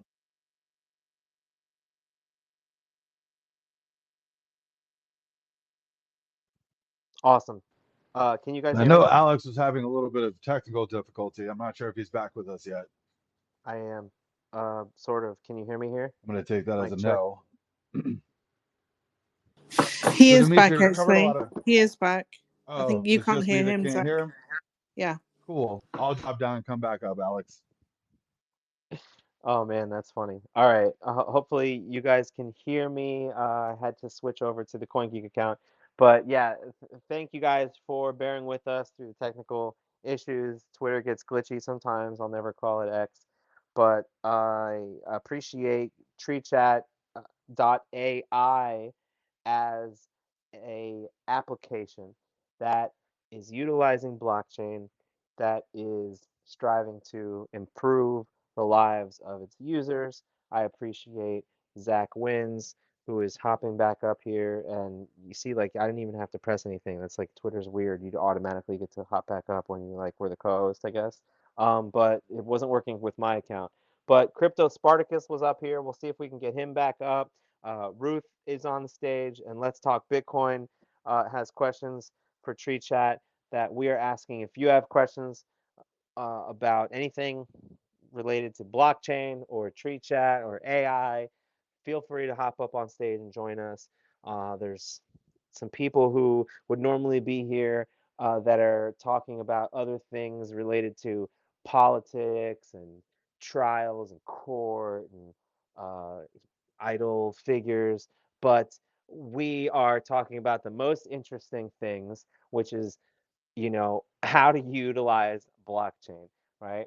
So shame on those of you who are not in this room. No, I'm just kidding. But am I? Feel again. See if we let we're them up having on stage as guests again. I know, right? Just kidding. So again, all sorts of challenges. The app where we normally pick the winner is just giving me all sorts of errors. So I'm about to just like manually select one of you through my own like internal biases with no shame from as far as the winners of the reposters of you. So again, shout out to everybody who reposted. I will let you guys know who won just shortly, but who's got something that they want to speak up with? We're talking about Tree Chat.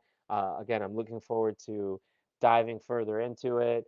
Zach, tell us what your experience was like when you first, tried Tree Chat, from when it was called something else to the latest time that you checked it out, and the evolution of it. And you posted about it recently, seeming like you're excited.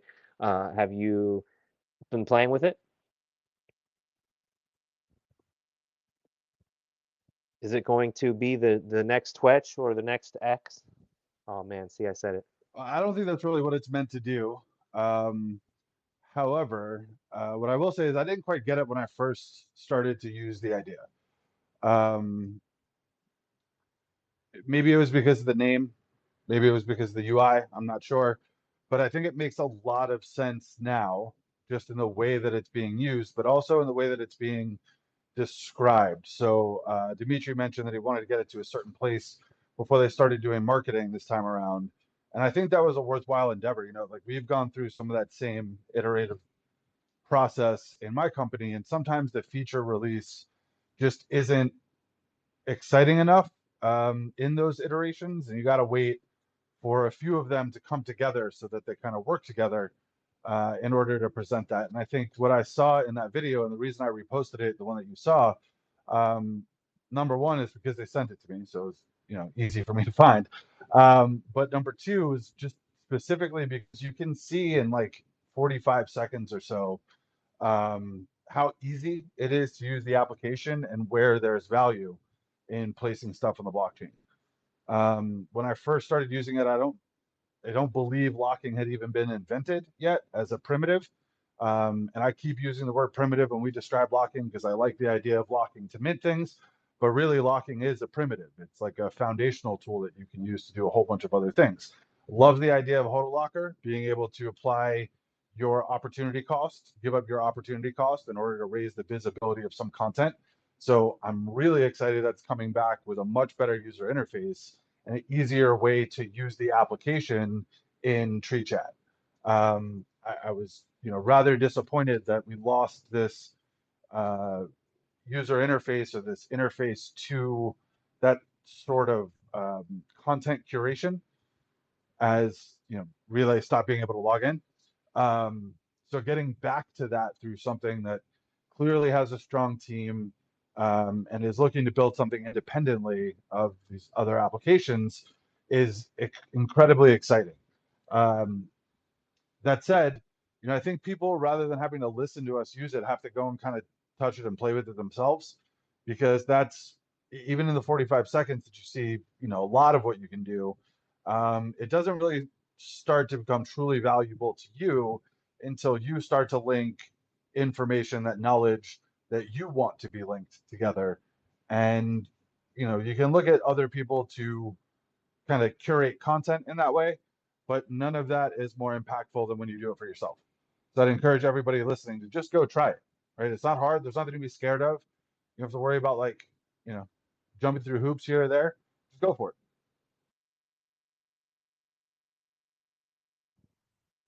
Awesome. Yeah, absolutely. Okay, I have selected the winner for the 420 snapshot giveaway, is what it's aptly dubbed, but it is being announced now, a little bit late today. The winner and the criteria for my selection was, are you still in the room right now, live, at 4:46 p.m. Eastern Standard Time on Friday, June 14th, 2024? And because there was two of you, do you follow me? my personal account, Costly Signals, of which there's one of you. So congratulations, Hopmouth. You won. Hopmouth, you won a Champions Trading Card Game pack. Shout out to you, Hopmouth. I don't think you've won before. I will tag you in a post recognizing that achievement in just a moment. But Tree Chat, Dimitri, and Hopmouth, feel free to hop up if you want to hop your mouth on the mic. So yes, congrats. And Wait, again, let's say salute to fuck it. all of They're you. here with us today instead of with those other people doing other shit, doing that mental master baba. Let's make that a Tardinian. Hot mouth. You're also gonna get the Oh, Champions let's card go. pack, but let's make that a Tardinian too.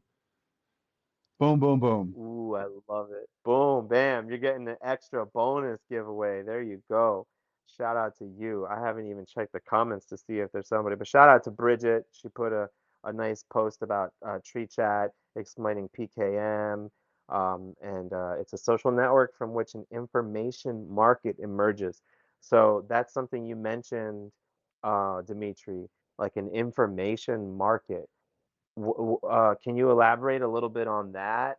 Like, not only is this like content discovery, but what do you mean by like market of information? Like people are gonna buy this content? Is that what you're implying? So, well, I think there's kind of several ways of doing it. So the way that we're doing it now is with locking. So the information market is essentially the price that you generate by locking on some content, right? So like if I lock 1,000 satoshis on some content, then we associate that price, that 1,000 satoshis, with that content, and then there's some other content with just 500 satoshis. So we're essentially purchasing attention. So the locking has an opportunity cost, so we're paying that cost to boost the rankings of some content and search results in the feed. And so we're purchasing attention for that content with our sacrifice, with that cost. So that's one way of doing an information market, right? And that's the current way that we're implementing. You can have other ways. You can have just what I like to call up value, or what most people call tipping, which I don't like, but up value, literally you just send money to the content and therefore to the content creator, but you can track which content actually made that money. So like the creator of the content gets the money, but you know that it was because he made this particular message or this particular video. And so then that video gets a bunch of up value from like 1,000 people. So means that video has a price. If 1,000 people all sent like 100,000 satoshis, is that right?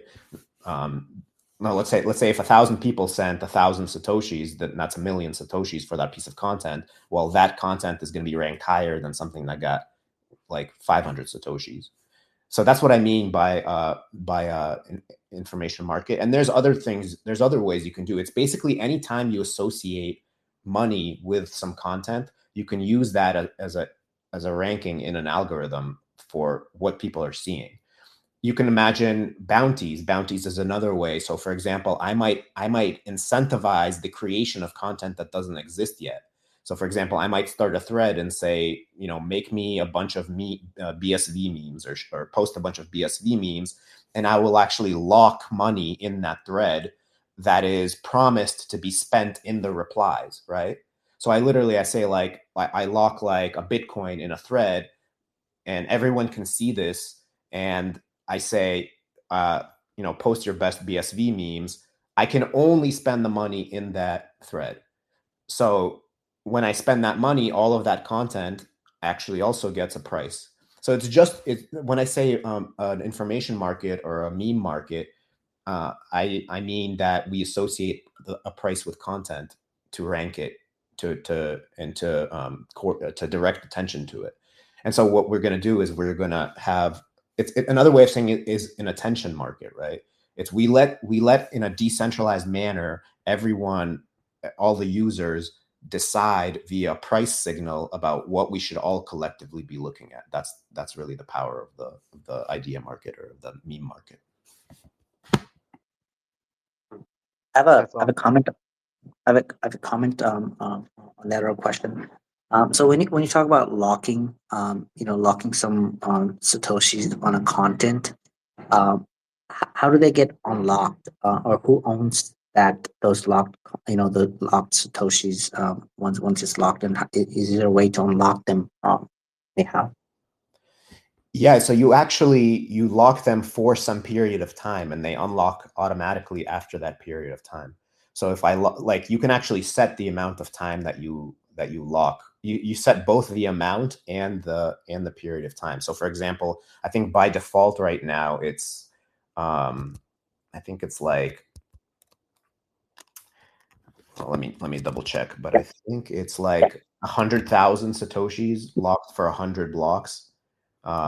If I remember correctly.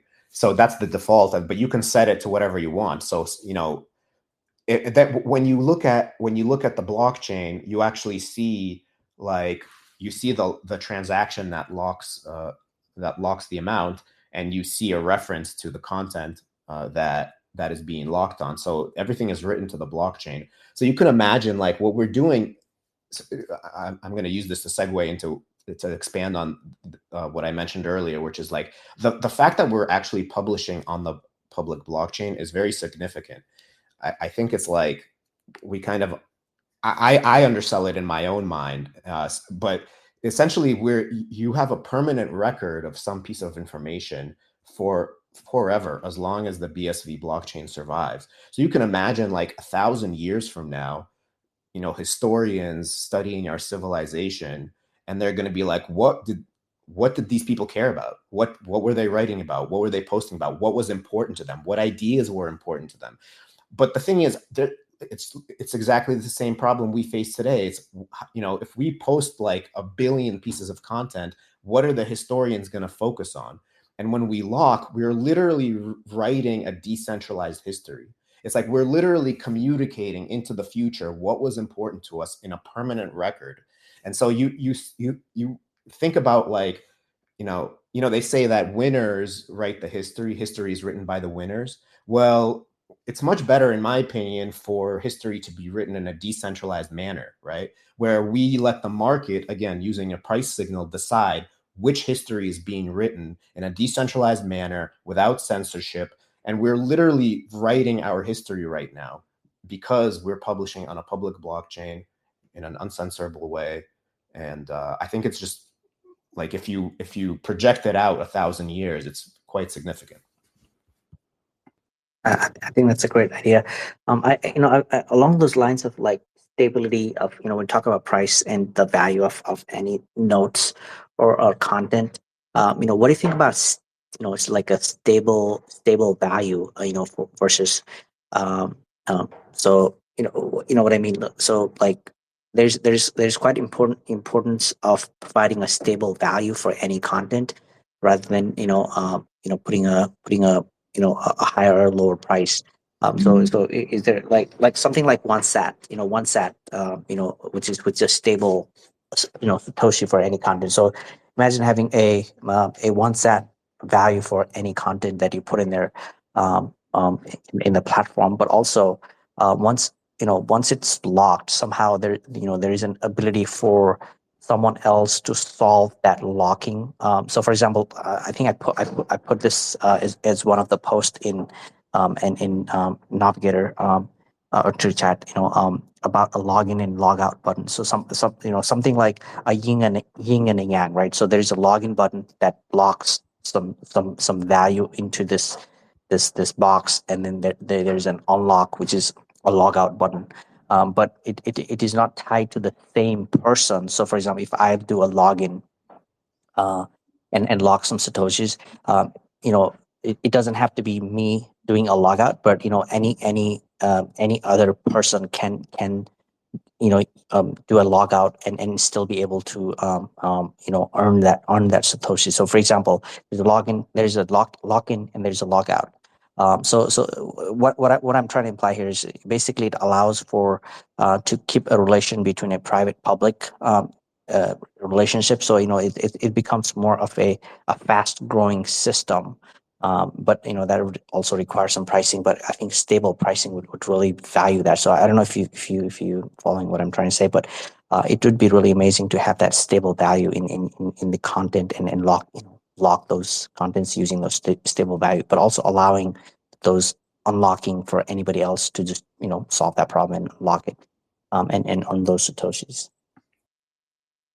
I'm not sure exactly what you're describing. So by stable value, you mean like when you say stable value, to me it sounds like stable coin, or like you mean the value doesn't fluctuate or is not as volatile. So I'm not exactly sure what you mean.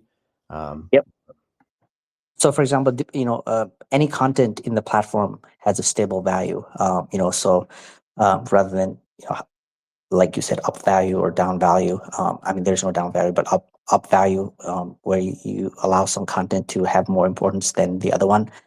Just having a stable value for any content in the platform. Of course, there's some value, but it's defined by the system as stable value. You mean like a default value? Yes, like a default value. Yep. Yeah, I mean that's interesting. I definitely. I think that's something, if we ever do that, then that would be later down the line, because I mean, right now we're basically, we just essentially launched kind of I guess it's a second launch, but we're essentially in user acquisition mode. So we're trying to get users, we're trying to get feedback. So I think that's kind of the priority right now, but later on, there could be default prices for content. I don't think that we'll ever have just a default for anything. I think there'll always be a free tier, but you can imagine creators even just putting up message level paywalls, right? So like you say, oh, if you want to read this, you have to send a small amount of money to the message. We're definitely going to play a lot with. That's the interesting thing about this. When you have money running through the system, there's so many cool things you can do. I mean, I mentioned bounties. You can have very granular paywalls. There's just a lot of experiments that we're going to run. We're really in kind of a, like, this has never been done before situation. And so we're all going to do a lot of learning together about kind of what the best what the best capabilities are that we can offer. And what I want to say is that, that's really what it's all about. Is, I mean, this, you guys are all about, like, Bitcoin use cases, right? And that's really what we're focused on as well. It's like, what kind of novel use cases can we create, and what kind of value can we provide that's not available on pretty much any other coin? That's really what we're seeking. We're seeking some value that we can provide on this super big blockchain with super cheap transactions that no one else can really do because they're technically limited. And so that's what we're looking for. Those are the experiments we're going to run. And so yeah, come experiment with us. Yeah, absolutely. I think you brought up a great point about money into this application. I think it hasn't been done in Web 2 or previously, and it's only Web 3. The only thing that I'm trying to, whatever I said today, put them together, is that we haven't really, even within the big block, I haven't really, maybe it's, maybe I haven't explored much enough, but all the applications that has been built on Bitcoin, it hasn't really utilized the cash concept of money. The cash concept is kind of unique in a sense that, so for example, if you go to a shop, you have some cash, you buy groceries, that cash is not really tied to that buyer.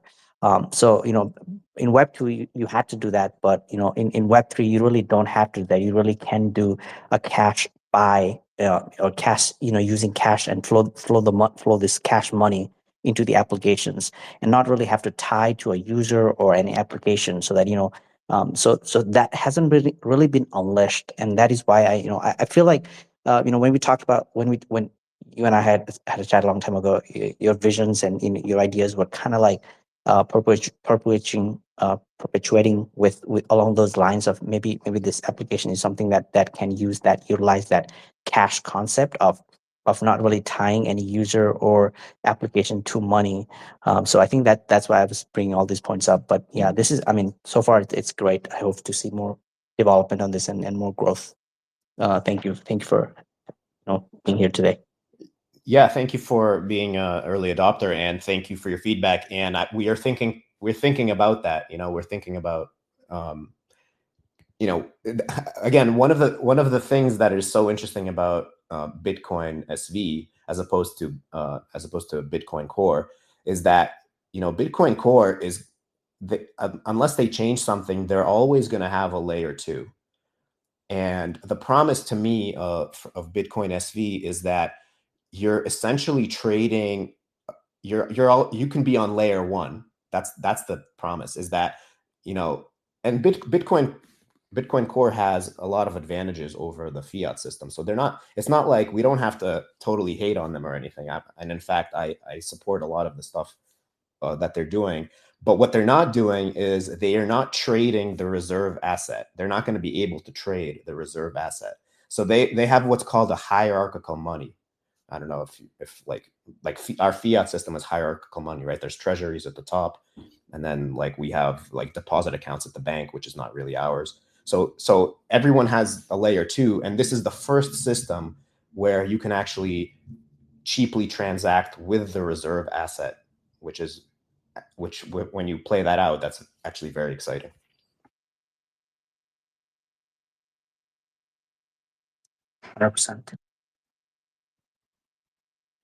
Absolutely. Yeah, it is exciting. I'm glad you touched on so actually, but I want you to, if you can, expand, Dimitri, on what you touched on with the need for big blocks in order to what? I mean, you didn't really like mention why, but of course, like we all know that the big like buzzword is scalability, right? But have you personally like figured that lesson out like the hard way as a builder? Like I've talked to creators of apps and ideas who tried to do something on Ethereum and then just like ran into the problems of things getting expensive or slow or whatever the case is, with their app not just being able to operate the way that they want to, utilizing this particular blockchain. So what is it about, for those maybe who don't really understand what it is about big blocks, that you say are like necessary? Yeah, I mean, we've touched on some of it in terms of being able to like, just to say again, you're trading the reserve asset. It means that there's no higher value money in the system. You're trading like the thing, and you literally can't do that on other systems. I mean, it's expensive. The key is the cheap transactions, right? It's cheap transactions and being able to put data on the blockchain. And so I mean, we're subsidizing posting on the blockchain for our users right now because it's so cheap.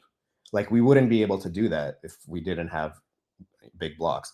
So that's just, so we did hit something. It's that we have capabilities that aren't available on any other system, where we're just publishing to the blockchain. It's pretty incredible.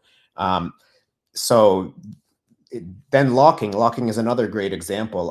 I'm not sure that any other blockchain can do locking, because if you think about what locking means, it means that the transactions have to be cheap enough where you get almost all your money back, like the vast majority of your money back, right? Because I write a transaction to the chain to indicate that I'm locking something, and then I have to unlock, and then so basically like when I unlock, I'm going to get everything but the transaction fee back. So if the transaction fee is very high, it doesn't make any sense to lock. Like it's literally not available as a valuable feature on any other blockchain.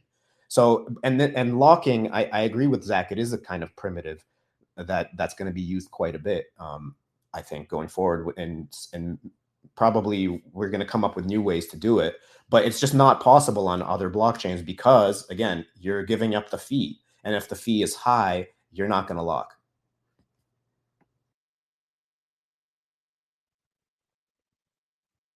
Okay, that makes sense. So is it but I've asked this question before of whether locking and not to you, but to others, locking is technically possible, not just like practically feasible, for users, or whether or not you can predict that they'll actually do it. But is it like technically possible without like this BSV flavor of Bitcoin, as far as you know? I mean, it's just like I just said. I don't think it is. I mean, I'm not aware of. I'm not. I'm not. I don't want to say I definitely know, because I don't really keep track of, like, I don't know what the next cheapest blockchain is in terms of transactions. Like, Solana is pretty cheap, but I'm not sure if it's cheap enough. So, like, I don't know what the cost for locking something is. The thing is, even if you can lock on other blockchains, like, the amount that you're locking relative to the fee, like, maybe on other blockchains you it makes sense to lock more, and then you pay the fee to lock like a big amount for some time, and then it might make sense. But with BSV, you can lock even tiny amounts and still get your money back, because the fee is so small again. So I'm not aware of anyone really being capable of this. So Interesting. Okay, I'm seeing. Let me checking the comments here. Crypto Spartacus, feel free to hop back up. I would love to hear your take on a couple of things if you have some time. I wanted to talk a little bit about BAMP while we sort of wind down the show in a little bit. Again, shout out to Dimitri for spending 2 hours with us, and um, you know having a great conversation. But Crypto Spartacus says Conceal Network has locking, one of the first to have it. Conceal Network. I'm not sure if I'm very familiar with that, but let's see. We've got, oh yeah, Bridget had a great comment. But oh yeah, look at that. We've got Crypto Spartacus up on stage. Awesome. Thanks for hopping up. Yeah, So yeah, we heard a little bit from you earlier, but thanks for hanging out. yeah. Thanks for having me. I was going to say earlier that I only recently became aware of the TreeChat AI. It was a couple days ago. I think I bookmarked a post about it, and when I saw that they were going to be in this space, I started to look into it a little more. It's pretty interesting. I like what they're doing. I'll probably want to look into it a lot more closely, because I think this is the kind of thing that I want to get into BSV to build. I think this is what really crypto should be used for. I think a lot of what we're doing in crypto now is just kind of Ponzi casino game. Most of the crypto market is a big Ponzi casino, and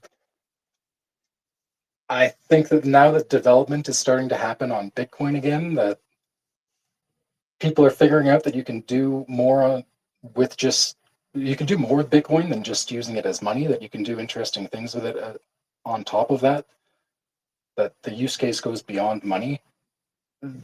What you guys were saying about big blocks, I want to see as much development happen on Bitcoin as possible, regardless of which chain it's happening on, because I think it all pretty much it's going to point everyone back to BSV, because BSV actually can work to do all these things, and there's an operational limit on what you can do on BTC because of all the changes that they've made. And eventually, if people start doing all this DeFi stuff on BTC, they're going to approach that limit, and it's going to stop working. And I think the faster that we can get people developing on Bitcoin, the faster we'll reach that limit, and the faster people will realize you need to scale. And it's only going to work on BSV. So I think it's kind of at this exciting time now where all this development is going to happen, and I think a lot of people are going to realize that the only way they can make it work is on BSV. Interesting. So yeah, and again, people should check out your YouTube account. People should obviously follow Tree Chat and try out Tree Chat, and people should make $1.01 by getting Ruth's book and taking advantage of that offer going on. But I did want to ask before we get to Ruth's hand. So Crypto Spartacus, if you can kind of like give us a little bit of a quick glimpse into your journey of like coming to Big Block Bitcoin, because you're somebody who I see like covers all sorts of stuff in the blockchain space. Strikes me as like perhaps a graduate of Rafael Laverde University or whatever his school to crypto vigilante is. Yeah, Can you just I was a tell us a TCV little bit subscriber. about I how you? know I have never met Raphael, but I know of him. I like most of what he has to say about most things. I agree with him on most issues. But really, like I try to view things as I want the best of everything. I want to take the best of everything I can and then leave whatever I don't want.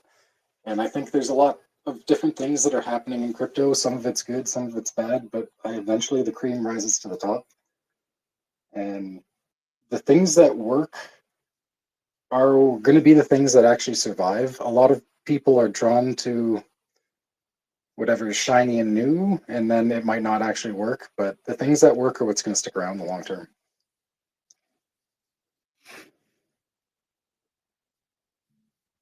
Yeah, absolutely. Of course, that makes sense to me. So I think a lot Okay, of so people, I we've think, got. sorry, I didn't mean to cut you off.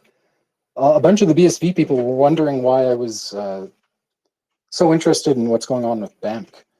And it's just that. It's the DeFi development on Bitcoin. The more development happens in the DeFi space in Bitcoin, it just accelerates the rate at which people will figure out that they can't use BTC to do what they want to do, and it's going to accelerate development shifting into BSV, I think. Oh, okay. I'm so glad you said that. How you think so? Did you just can you clarify it? Did you just say that you're excited about BAMC, but you think that it's going to lead to more people eventually looking at BSV? Yeah, I think everything happening in Bitcoin DeFi is just going to it's going to accelerate BTC reaching its limit. I mean, anytime you see that the fees go extremely high on BTC, it's because someone's inscribing runes or ordinals. And the bigger that market grows, the more it cripples their chain. So really, this is one of those things where it's going to eat itself. I view it as the DeFi growth in Bitcoin is something that's like really bad for BTC because they can't handle it and they know it. That's why you have people like Luke Dash Jr. being really against the ordinals thing when it happened like a year ago, because I think they understand that you're gonna reach the scaling limit of BTC if you start putting all this DeFi stuff on BTC. Interesting. Can you explain, like, briefly that I guess, like, I know it can be a challenge to, a lot of people hate elevator pitch, but can you do the explanation of what is BAMC for those who have never heard of it? Because I know you covered it in a video recently. Sure. So BAMP is essentially it's a 2-coin project. They have a synthetic dollar, which is de facto pretty much is a synthetic, a stable coin for the US dollar. So they're using Athena, which is another synthetic dollar project that recently started.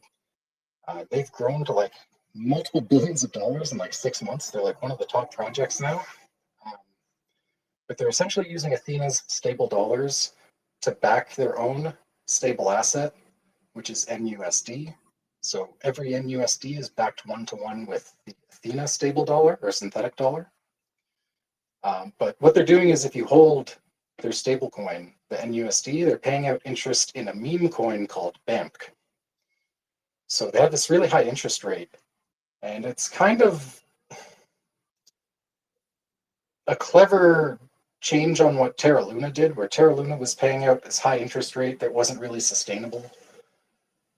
And because they were paying out their interest rate I believe they were paying it out in another stable asset, it really just wasn't a sustainable model. Whereas they're not paying out people the interest they earn on NUSD in a stable asset, they're paying it out in BAMC. So because that's pretty much just a rune that they've created on top of Bitcoin, they've pretty much created that from nothing, and they have, because they've created it from nothing essentially, or from inscribing it on BTC, they can issue rewards from people that don't actually require them to draw from any sort of real life reserves. They can just pay it out in that. So it's kind of an interesting it's an interesting way to step around the problems that were encountered with what Terra Luna did. But what are the what problems do you see with it that you think it'll lead to people looking at BSV? Well, I think anyone who is kind of looking at this from the BSB perspective, I think the larger the DeFi space and BTC grows, the faster it's going to reach its scaling limit, and it's going to reach the point where people can't use it anymore. Like if you have an enormous growth in ordinals and runes, and you have a whole lot more people inscribing runes and ordinals into BTC, the fees will go insane. Like it will become unsustainable, and people will not want to do that anymore. And they'll be like, "Hey, why isn't this working? Oh, you mean BSV has all these different things that make it work, so that we can actually do this, and it'll be cheap, and I don't have to spend $100 to send like an inscription to someone." Like it's gonna accelerate Bitcoin development onto BSV when people realize that they can't do what they want with BTC.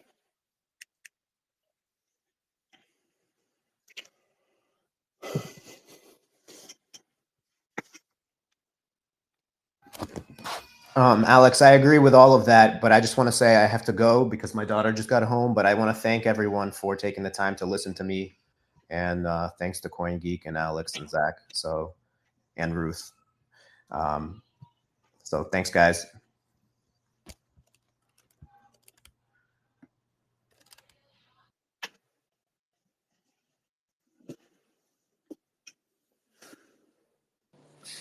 Is anyone speaking right now?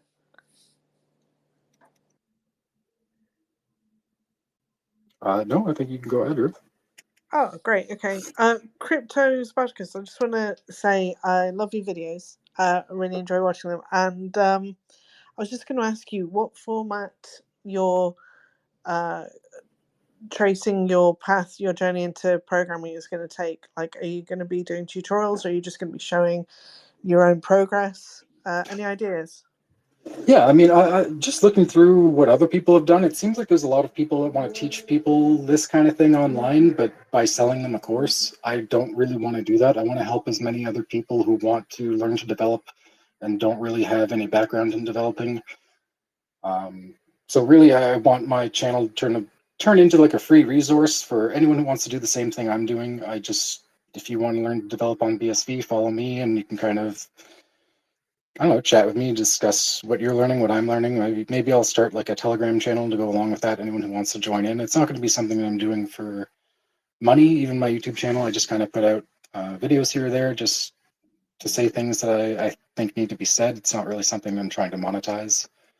I mean, I do want to make some crypto projects. I mean, hopefully you'll have me on, and CoinGeek will have me on in a year, and I can talk about whatever project I've made a year from now. But really, I want it to be a resource where other people who are in the same position as me can follow along, and if they want to learn, they can use my channel as a resource to do that. I won't be selling courses or anything like that.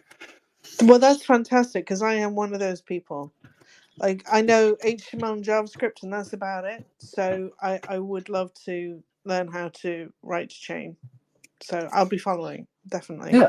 Yeah, I think it's something that when people realize what Bitcoin is capable of, that we can do all this different DeFi stuff on Bitcoin, I think there's going to be a surge of interest in people who want to do the same thing. So, yeah, I guess whenever that bandwagon starts getting filled up, people can use my YouTube channel as a resource to help themselves.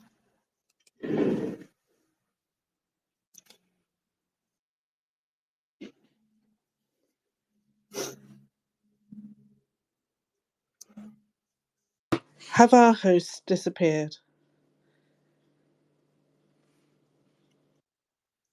Perhaps he doesn't know we can't hear him. Yeah, maybe. Alex, we can't hear you.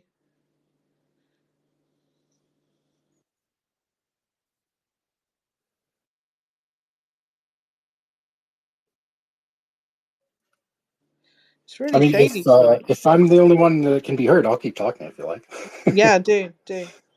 Okay, yeah, I mean, like, just this BAMP project is, if it's what you were asking about, just having a stable asset on Bitcoin is really valuable. The meme portion of the project is a speculative asset that you could pretty much just speculate on. But the utility portion of this project is having a Bitcoin stable asset on layer 1. So anytime people feel there's volatility in the market and they want to exit their position, they don't have to exit into a centralized exchange and then move back into their own wallet. Or rather, they don't have to move out of Bitcoin into something else. They can just move directly from their wallet into a stable asset. And again, one of the things I want to develop on Bitcoin for is something that's just coming down the pipe now with Money Cash, the stable coin that's coming out on BSV. I think when you combine these kind of two business models, there's going to be a lot of interesting things that people can do. I mean, Jack Liu, he's one of the main guys on BAMP. He's from BSV. He was building on BSV. He's one of the guys behind Hodlocker and RelayX.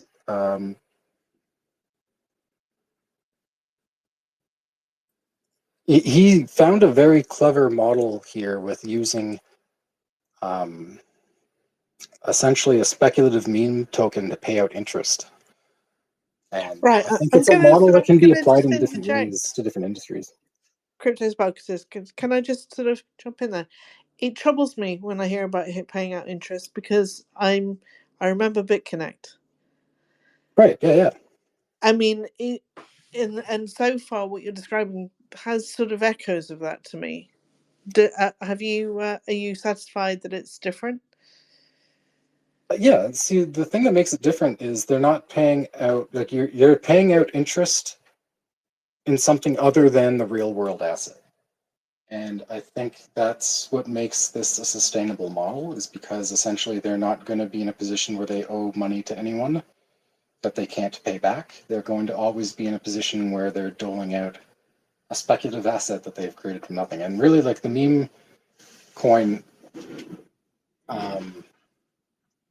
they're saying they might add some utility to it later, so that it can become more than a speculative asset. But I think whether or not they could do that depends on whether or not BTC turns on OpCat.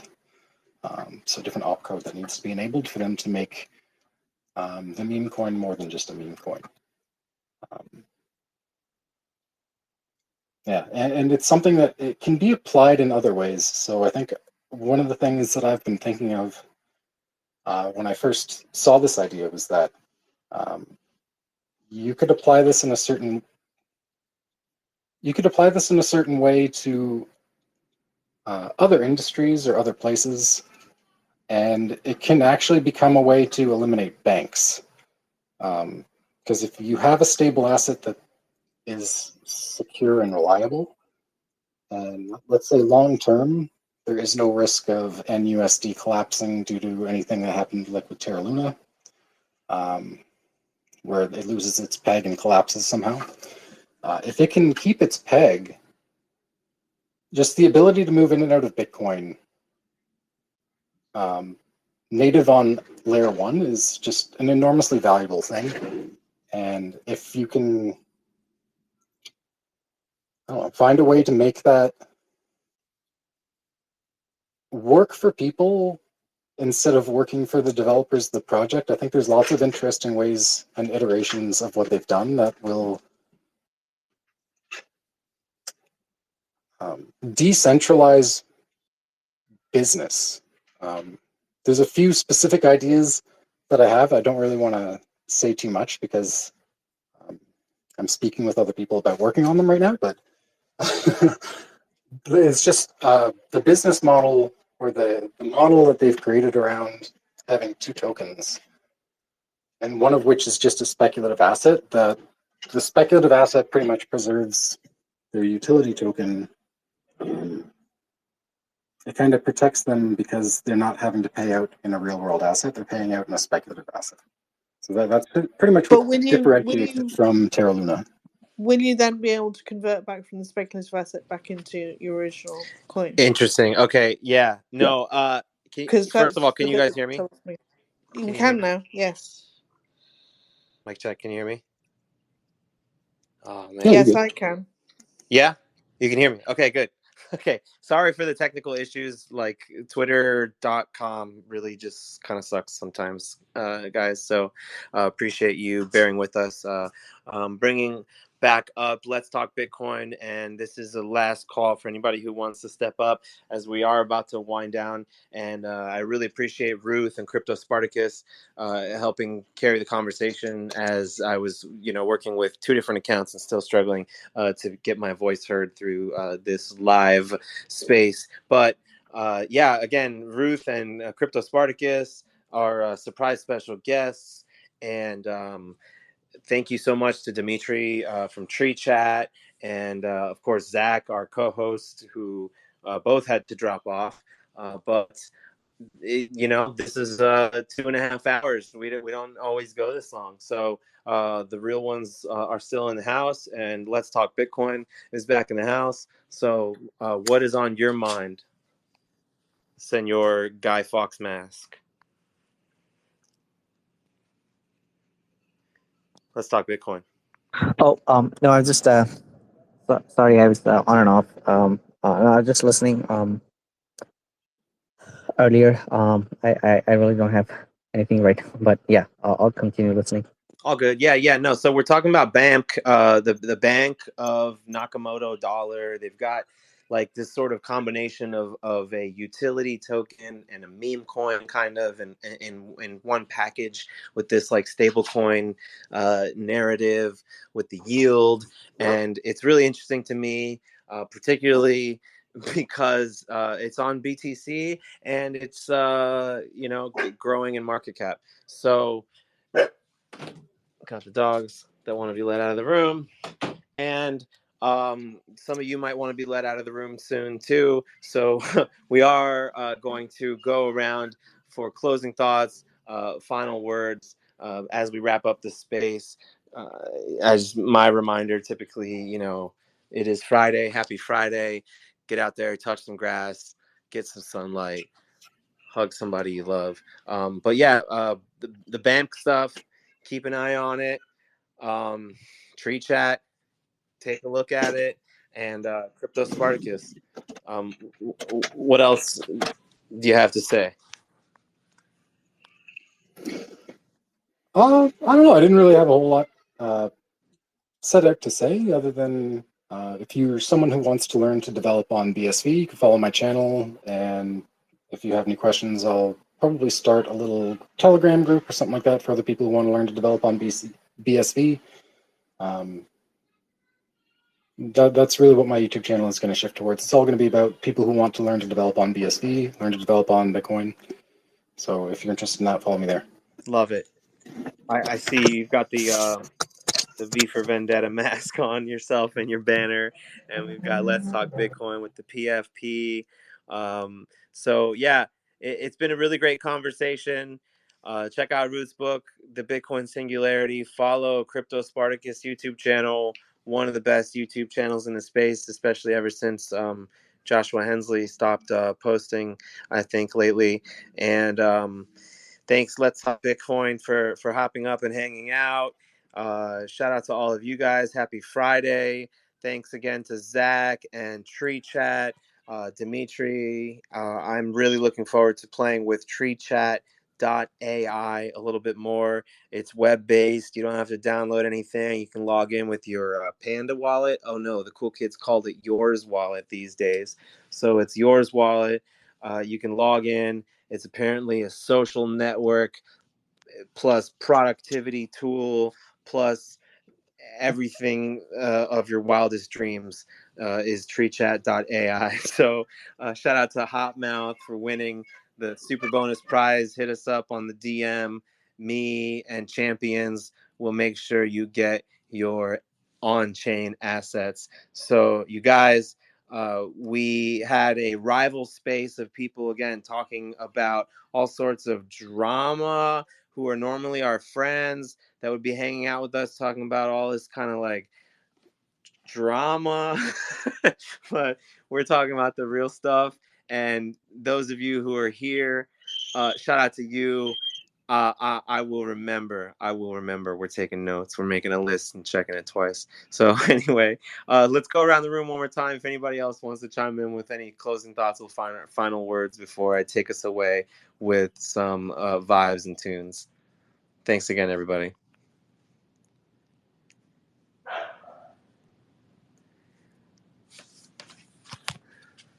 Let's go. Happy Friday, everybody. Have a great weekend.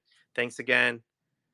We will see you next week. Hit the set reminder button at the top for next week's space, and keep an eye out for who the special guest or the featured guests is going to be. You never know who the surprise guests are going to be.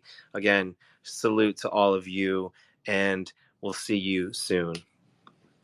I was down, but now I'm up. Yeah. It's all God, this ain't no love. Yeah. I used to be stuck in that mud. Whoa. Yeah, I was down, but now I'm up. I was down, but now I'm up. Yeah. It's all God, this ain't no love. Yeah. I used to be stuck in that mud. Yeah, I was down, but now I'm up. I was down, but now I'm up. Like my name Lazarus. No Satan gon' be mad at this. I had to ask my dad if it's okay to swing my bat at this. He said, boy, if I pitch it, it's out of the park. Moving so quick, it's like they stuck in park. They see the numbers, but I see the heart. 10,000 hours you spent in the dark, putting in good work, even though you didn't even know that it would work. Talking about a man who grew up in woodwork, do it for the love of it, that's the way it should work, yeah. I know some people gon' look at me crazy, and I'm like, for what? Man, I was stuck, I was down, but now I'm up. Yeah. It's all God, this ain't no love. Yeah. I used to be stuck in that mud. Yeah, I was down, but now I'm up. I was down, but now I'm down. Now I'm up like a seesaw. When I'm on a beat, like an old man's lawn, better keep off. From the ground to the treetops, got clouds on my feet like Jack in the Beast. I jumped off quick, went straight in a free fall. Cowboy hat and the mic singing yeehaw. Landed on my feet like a feline. Put them back in the seat like a recline. Ayy, wishing me I'm not worthy. Did it with a purpose. Didn't need a permit. Digging from the bottom and I brought it to the surface. Mind your business now, who I worship. Who the little guy making big moves. TikTok turn it to a tick, boom. Yeah, I talk a lot of stuff. Probably thought it was a bluff. Till I went and turned it where I was down, but now I'm up. Let's go. Whoa. It's all God, this ain't no love. Yeah, I used to be